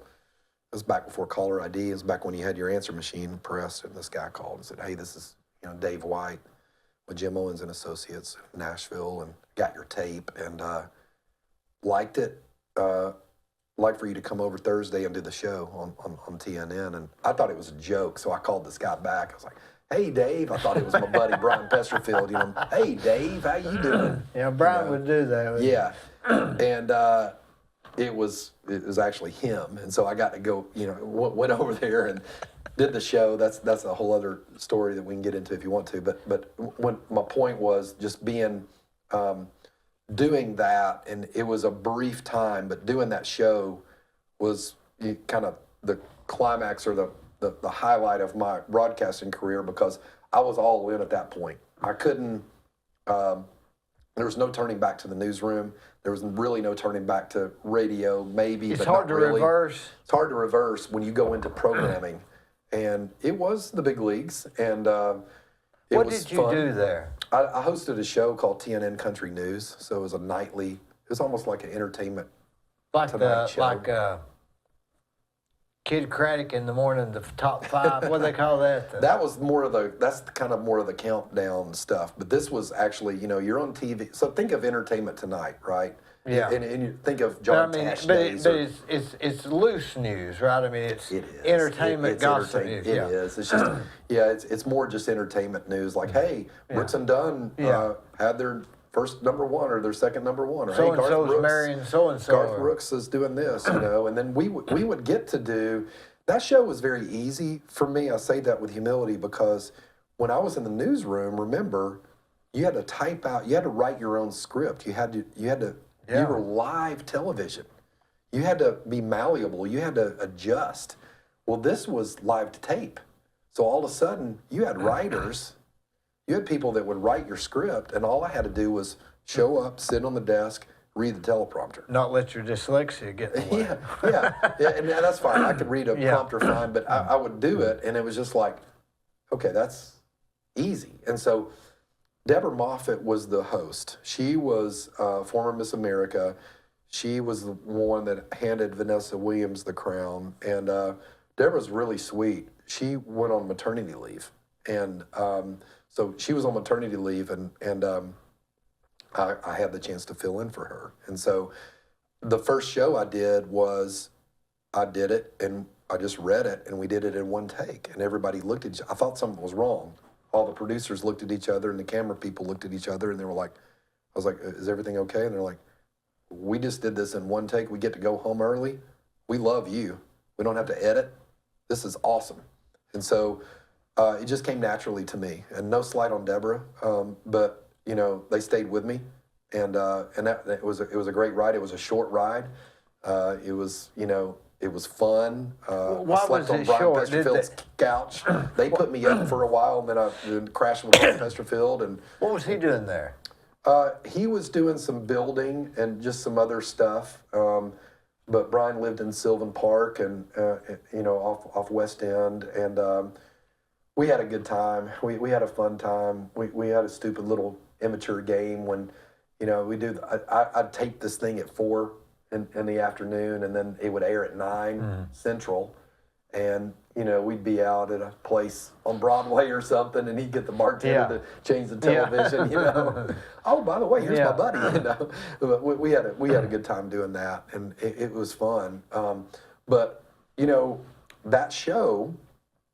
So this was in the same production house as Ralph Emery and Crook and Chase, and this was the production house that Almost the produced all same these shows. era, right? It was the same era. It was the same era, Yeah. and so I was in that fold of shows with Crook and Chase, and I got to know them really well. And Ralph Emery, of course, was a legend. Yeah. And it was a different cross section of country music for me. It was like, it wasn't as intimate as radio, but it allowed me to go out and do some interviews and features one-on-one on camera, like we're doing with a few stars, and that was fun. I think my favorite was Hank Jr. I got to spend a day with him when he was doing, remember he did the Monday Night Football theme for years, which won Emmys, a string of Emmys. Yeah. And so my assignment that day was to go sit down with him and interview him specifically about his run doing this with the Monday Night Football. After he are you got ready for some canceled, football? And after he got canceled or prior? prior.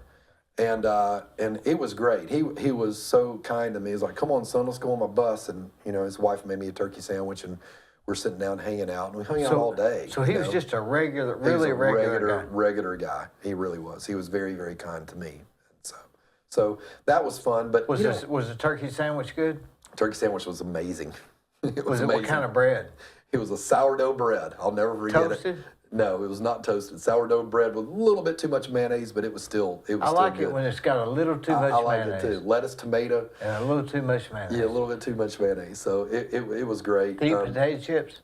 I think I had some Lay's. I think What it was about some him? Lay's. He didn't eat. He just said come. He told his wife to take care of me, and she did. And I had a very similar experience with Waylon Jennings, which was amazing. Boy, I and bet. so I got to meet Jesse and hung out with Jesse and Golly. Waylon. And that was just a lot of fun. Yeah. Waylon and I talked a little bit more about Dukes of Hazzard, and of course remember he was the voice. He was People the don't voice. realize that, But he was more popular than the Dukes of Hazzard. He was. Maybe not at that he time. was. but- Yeah, he was a legend. And but anyway, what an amazing time. I put it all out there. I was in programming world with really kind of no turning back. And then my boss was Rat Clark, which was Dick Clark's producer, Dick Clark's son. So Dick Clark, so it was under Dick Clark Productions, they were partnering with Jim Owens and Associates later. But at that time, Rack was cutting his teeth in production world, and Rack was a great guy.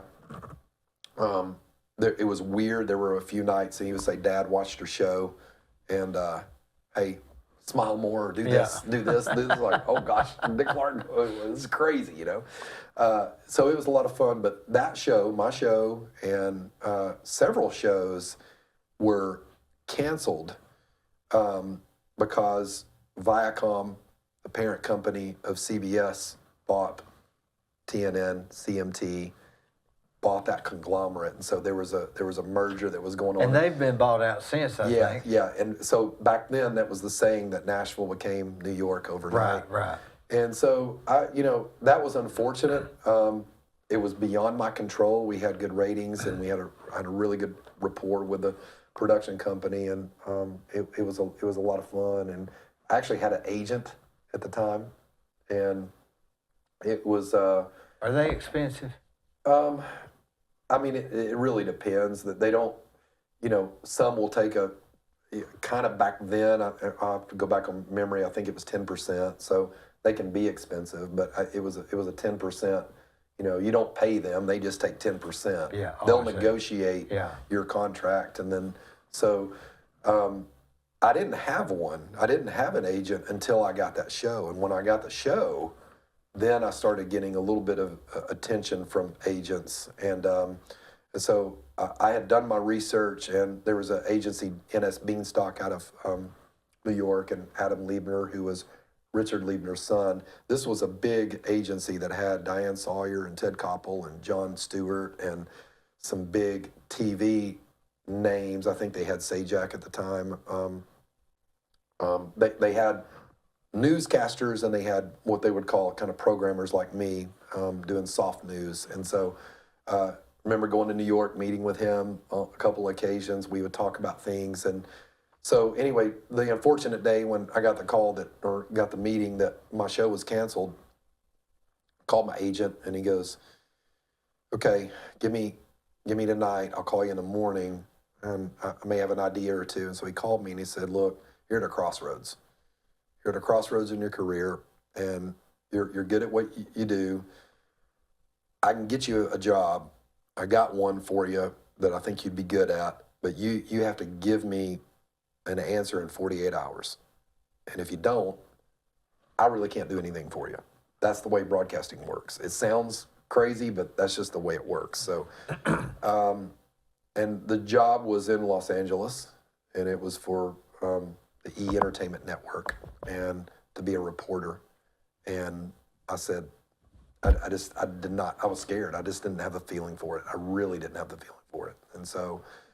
Were you homesick too? I was. Well, I wasn't home. I had so much fun in Nashville. Nashville was, Nashville's grown up now, right? It's such a huge city, but back then it wasn't. But it was still, kind of a little Hollywood, really. It really was. It was a little L.A. I mean, there was still film scene there. There was a music scene outside of country music there.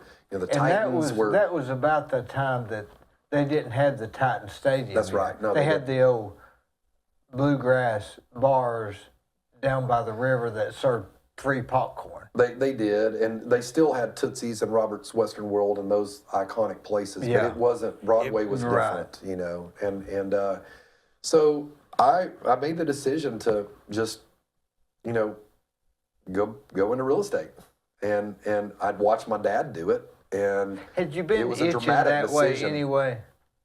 I kind of had, and I didn't know it, but yet you're right. I mean, I had always watched my dad. I always was fascinated with business, and I knew that I wanted more than just reading a teleprompter. I knew that because I was fascinated with I subscribed to Broadcasting and Cable magazine, and so I was fascinated with how the business of broadcasting works. So I had a business, you know. You could see that it was going to be an all or nothing maybe. Yeah, I could. And, you know, one of the reasons why I really wanted out of the newsroom before I got that post at the Nashville Network was divorce was rampant in the newsroom. Like, it was like, think about it. You know, the main newscasters, 6 and 11, they'd come in at 2 o'clock in the afternoon and they'd leave at midnight, 1 a.m. When would they see their kids? When would they see their spouses? And I saw that. I didn't want any part of that. I didn't have a family then at that time, but I was like, I know I don't want that. So check, let's move on. And I have no regrets. It was a fun ride with broadcasting. I hung on there for a while. I actually did a show in Nashville on Friday nights with Fox Sports for quite a while. And there was a guy, Ashley Webster, that was my boss, that was a news director. He's now with Fox Business. He's based in London. He was an English guy. And did that for about a year and a half, drove over there. That was just a long, you know. It's like one of those businesses you have to really stay there and keep building and not lose any ground. Yeah, you have ever. to. And have you to. might not even get there. You're exactly right. At least you got you. Yeah, you're right. And then, you know, to play the news game, and again, wonderful people, wonderful broadcasters out there that are more amazing people than they are, and they're very talented. But, you know, if you're in the news game, you're moving market to market to market to get to, you know, I had dreams early on. You're trying to get to the White House. Yeah. Let's face I had it. dreams early on Yeah. of like, you know, hosting NBC Nightly News or ABC World News Tonight. Or Yeah, and I there's had those going to be. dreams. Yeah. They're going to get 2 out of 60,000. Yeah, exactly. If there's an opening. Exactly. I will say this, you know, being on television and being on radio, I still watch a game differently. I would say bet, that most yeah. people do. It's a different vantage point. I just pay real close attention to how they come out of the commercial breaks. What do they say? What do they say going into commercial breaks? That's always It's just, nothing like yeah. you think. It's not. It was a fantastic business. It was really good to me. Again, I have no regrets. I just have only, you know, amazing memories, and it was an incredible ride. Did you have a real estate license when you came back to Cleveland? I did not. I got it though when so 97 was my first year in real estate, and I immediately got my real estate affiliate license. Did you take the class? Trees. What's that Ron guy's name? Ron Osland Osland. took trees. Yeah. Now, that Ron, when you got, did you primarily try to get into what your dad was doing with the commercial market and the leasing and the triple net leasing, or did you try for a while selling the houses with wallpaper? Man, I didn't know what I was doing in real estate, and so I was just there to learn. And you know, I just wanted to learn how to do it. You know, Dad built some warehouses, and so you know, I wanted to learn how that worked. You know, how do you draw up one, and how do you? Was he encouraging at that time to you to do it? He was very encouraging. My brother was in the business already, and so they were building out Farmland Business Park there on Stewart Road together with Mrs. Stewart. And so I just kind of learned with that, and it was just a lot of fun. I will say, though, you know, when I moved, you know, you can imagine like moving from kind of the spotlight, right, of Nashville back here was a real transition for me. I had a hard time with it. Because it was such a dramatic change to my life, right? I was doing this career, I was on this path, I made a decision. It just didn't work out. I was like, okay, I'm going to try something different. So I'm going to come back home, and it was stressful. It was stressful. I remember a few nights, the heart beating out of your chest. What's wrong with me? And I've got heart disease in my family, and Maybe it was just like I was like, what's going on? And I needed to calm down, but I had spent enough time in Montana that we talked about around horses, and I was talking to a friend. I said, man, I feel like I need to kind of be around a horse, as crazy as it sounds. And so there was because you'd sensed some of that in Montana. I sensed of it because I had a Plus moment. Molly. Plus Molly, plus my Aunt Maybe Molly. that was more of it than And the other. I had a moment one time in Montana, and it's just one of those life moments, that always sticks with you. But we were working our way up on horseback through this ridge, and horses are amazing animals. They're like they're almost like bulldozers. They'll go across like fallen trees, and So we got up on this bald, and we were 10,000 feet above sea level, and get up on this bald in this grass. And a buddy of mine I was riding with, and we kind of looked at each other and kicked our horses, and we just went all the way across that field, and just full speed. What, on that 35 horse, miles an hour or 40? flying on that horse. And there was something about that spoke to me. And we got through at the end of that ball, and we just horse calmed down, and we're down, and I'm just looking around 360, and I'm like, man, it was a God moment. It was like the beauty that was around me, and the beauty of this horse that I was on.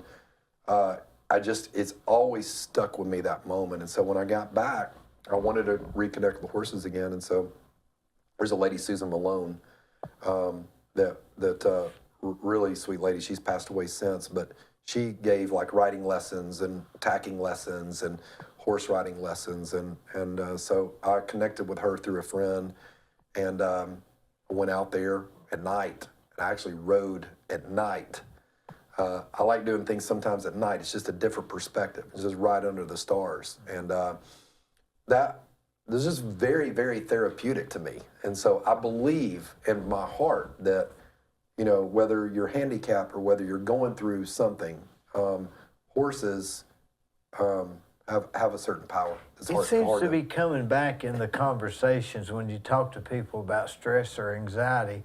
They always come back to horse therapy. I mean, Yeah. that's what the Tri-State Center's got now. Yeah, it's a real thing, and it's kudos to all of those that are involved I don't in know that. what the reason for that is, though. I really don't know. I'm not sure. There's just a horse-human connection, There's a guy, Monty Roberts, back in the day. He used to have a VHS series. He was the Horse Whisperer. The Horse and Whisperer, I yeah. watched that, and I would study that and just watch how he would break a horse without breaking a horse the way most people do. So, yeah, there's something to that. So, but yeah, real estate has been great. I'm still learning, still got a lot to learn, but Dad was a great teacher, and he taught me probably more than anything just how to treat people. Are you an individual real estate agent right now? I'm a broker, so I've been so when I got my affiliate license in '97, did the 3 years and then became a broker then. So I've been a broker for almost 25 years, and I'll do a little bit of commercial brokerage work, really kind of, I guess you would say now on my own terms, like taking certain assignments, but just very few and far between. But I'm really have morphed more into an investor in real estate, but I also work with a variety of partners that will come in and we'll go in and develop certain things. So I'm working with some exciting guys now out of South Carolina and also Atlanta to go in and find great sites, get them entitled, roll our equity position into the general partnership, and then work with a variety of joint venture partners that will go vertical with those deals. So not necessarily in Cleveland or Ooltewah. We're talking about regionally North and Carolina, southeast. Yeah, regionally and southeast. And how do you primarily, find these sites? Through other brokers that you've got yeah, relationships it's with? really through good question, network of brokers, and just also just our network, a collective network. So Yeah. your pay comes once every year and a half, right? Yeah, down the road. Sometimes once every 3 years, really. Yeah. You know, it's kind of elephant hunting, and it's a really challenging time right now, as you know. I mean, with the interest rates now, you know, new development almost doesn't make sense right now. It makes no you know? sense.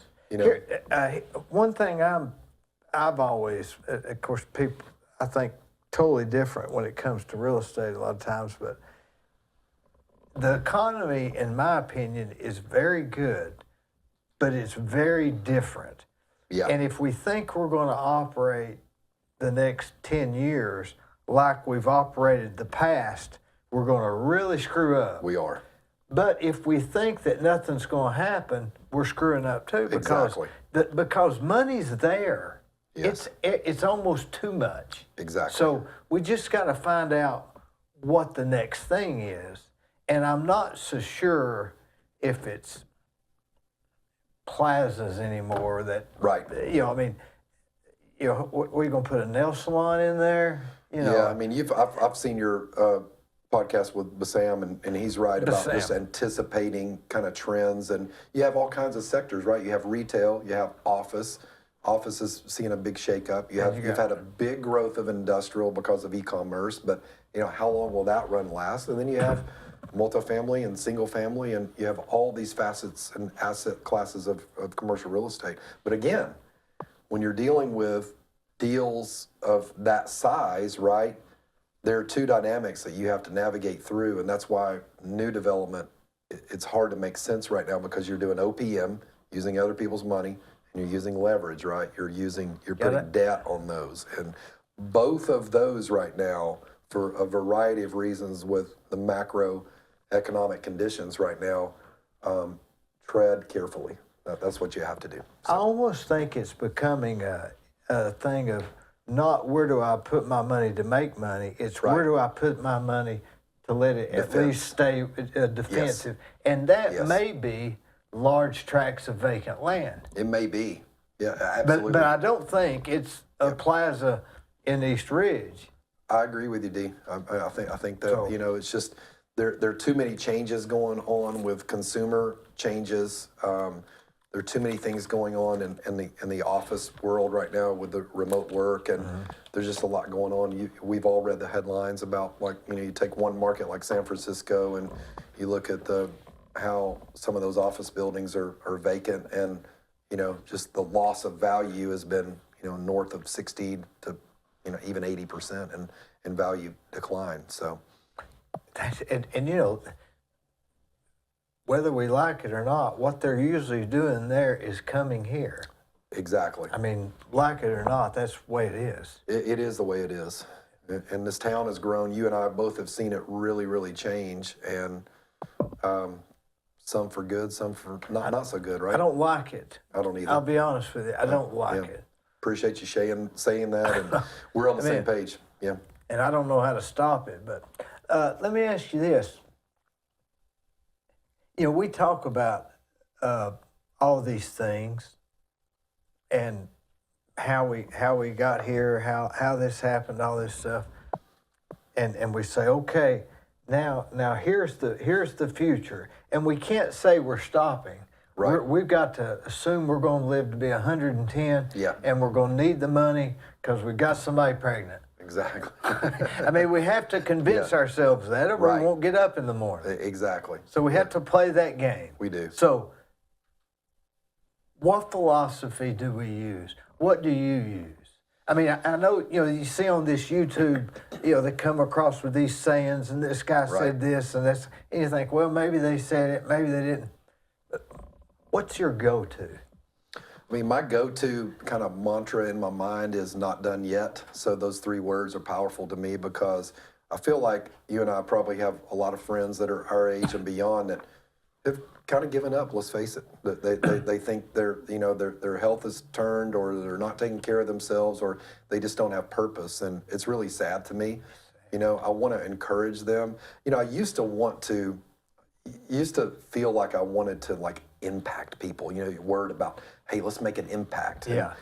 I have peace of letting that go. I want to encourage people. I think that's a gift that I've been given just naturally, is just encourage people. Impact is a maybe a byproduct, maybe not. But Well, some people don't want to. no. They just don't want to. No, they don't. And I do think I think there's also a really important aspect. If we're not careful, we can isolate ourselves. And I think it's really important to be accountable to somebody, to be accountable to God, but with who you work with and for or whatever, not run away from accountability. And I think that's an important aspect. And then again, there's that layer of purpose, and it's also a layer of vision, right? It's like you're good at that. We just talked about that, looking down the road. Like, we're not guaranteed another day. We know that.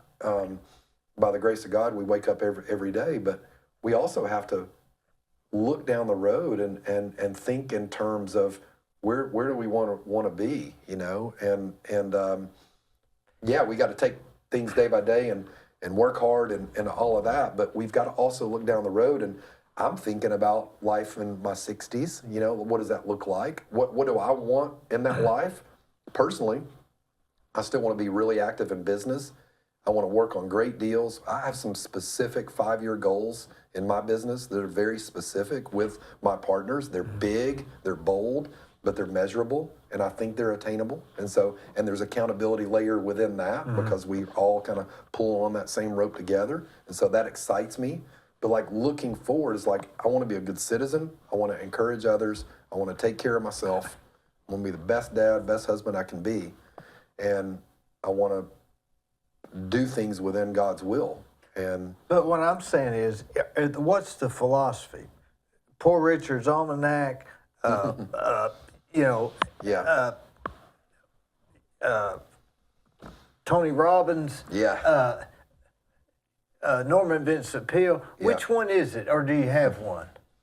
I don't think I have a specific one. I really don't. Again, I think it's just, I'm wired. I think I've been in a pretty beautiful window right now of self-discovery. And so I don't know if you've heard of the Enneagram or not, but, Enneagram is, there are a lot of tests out there. There are a lot of personality tests, right? Well, I've taken the Enneagram. Have you? Yeah.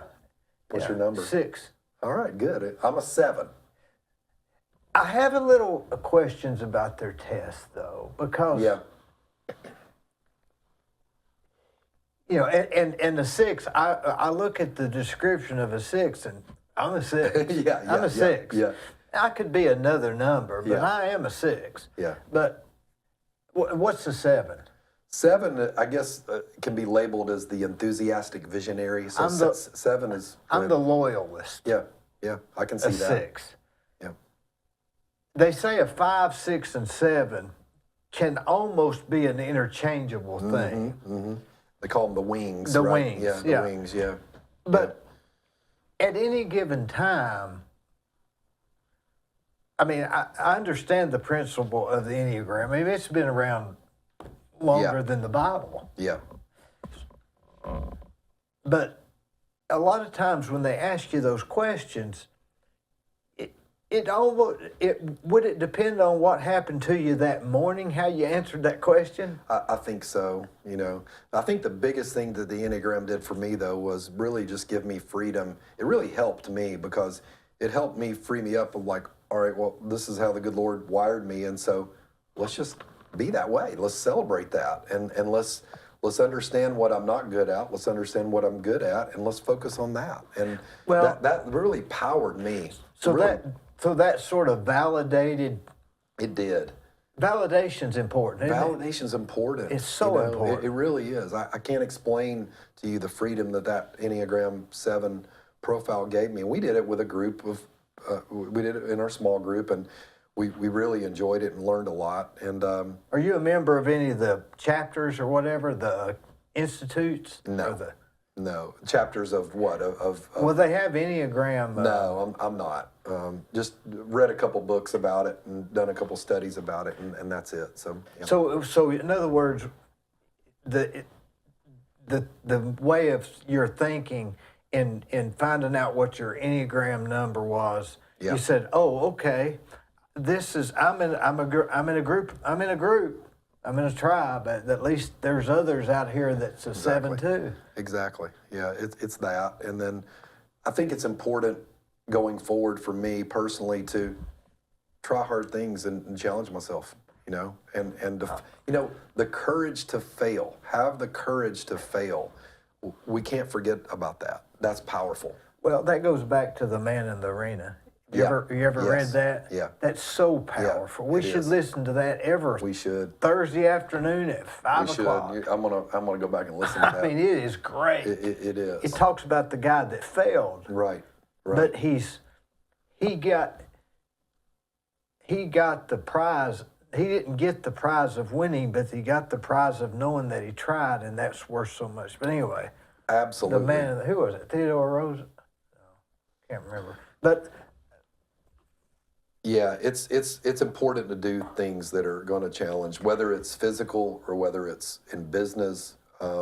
It's just important. So I'm about to come into a season, I think, of probably a lot of failure, which, is probably going to be good for my soul. So. Well, one thing about it that I have a problem with is controlling the intensity or leaving the margins, as you've explained, that I had never heard. Down. Yeah, powering and down. I have a trouble leaving the margins. I mean, I'll cut my arm off to do it, and then I end up saying, okay, I did it. Oh, yeah, but now your arm's off. Well, I couldn't worry about that then. Yeah. Well, you're a doer. I mean, you always have been, and you're going to disrupt, and you're going to do things, and which is great.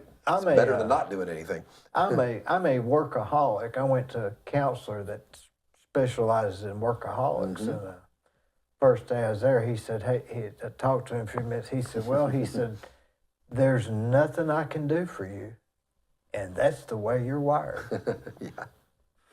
Yeah. He wasn't going to. Well, you know that, right? Yeah, I knew that, but at least I said, "Oh, okay, that's my problem. It's okay." But I don't see, unless I'm missing something, Dee, I mean, I don't see that stressing you, right? Do you think that work stresses you? Oh, yeah. I mean, it's the situations that do, right? But are you putting yourself in those stressful situations? Yeah. So that's what you'll have to watch more than anything. Yeah, is like, I can't help it. Yeah. Just like you can't help it. Yeah. So what's this thing that you've got something on your mind that you're gonna do this next step. I'm reading you, but I don't know what that thing is. Well, and if I could suggest, yes. You've got the mannerisms, the poise. You need to be in public office. I appreciate that. There's no question. Yeah. Do you think, Gwen? Gwen says definitely. Well, I will say this. I mean, I like serving the public, so I've always enjoyed being involved in the community, whether it's Boys and Girls Club or Habitat. Oh man, those days of being around Bob Sane and Jim Tucker and Chuck Haney, those guys were legends, and I learned a lot from them about just the humility of service. I don't know, man. It'd be something to think about. I thought about it actually years ago. I had a short period of time where I thought I was going to run for Congress, and that was would have probably won. That was not the right time, and it was not the right motivation, and I don't think I would ever really be. That's not what I want to do. If I could quietly help others through some sort of service, I would be open to that. You know, my family, my cousin, Joe Rodgers from Nashville. I always called him Uncle Joe. You know, I lost my Uncle Buddy, before I never knew my Uncle Buddy. But Joe Rodgers from Nashville was U.S. Ambassador to France under Reagan's second term. And he was a businessman in Nashville. And so being around him and learning things from him, I learned a lot from Joe. He was close with, at that time, Governor Alexander, but now Senator Lamar Alexander. And I've been around politics a little bit. We're all turned off, right, by politics this day and age. That's where you would shine, yeah. And I talked to Joe one time before he passed. He passed away in 2009, but I talked to him about, hey, I think I may want to do this, His response was funny. He's like, you want to be one of 435 bunch of nobodies, or he wasn't derogatory Yeah, toward Congress members, but he was like, you want to be a part of, you're not going to get anything done. Why would you ever do that?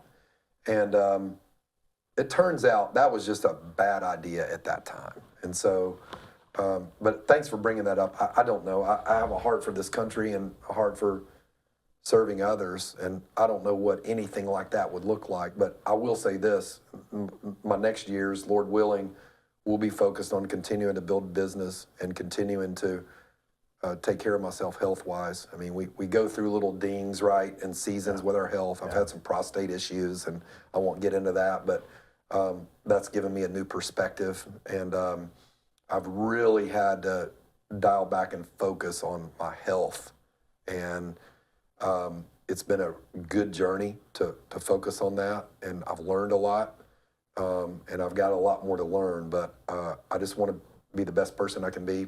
You know, family's first right now. I'm in that season with, 17-year-old, 14-year-old, and 12-year-old, all boys, and I got this window with them right now, and I'm focused on that, and focused on being a great husband with my wife, Lauren, who is, incredibly great to me. So she makes it easy for me. So.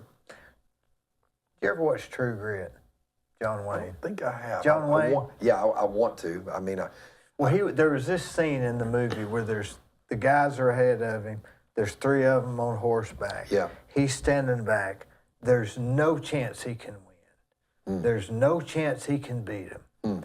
He takes the horse's reins. He puts them in his mouth. He's got a 6-shooter in the right hand, and in the left hand, and he's got a rifle in the right. And he's shooting, and he's cocking, and he's shooting, and he's riding towards him. That's what we need to be. I love it, man. Dee, thank you so much, buddy. I really enjoyed it. Thank you.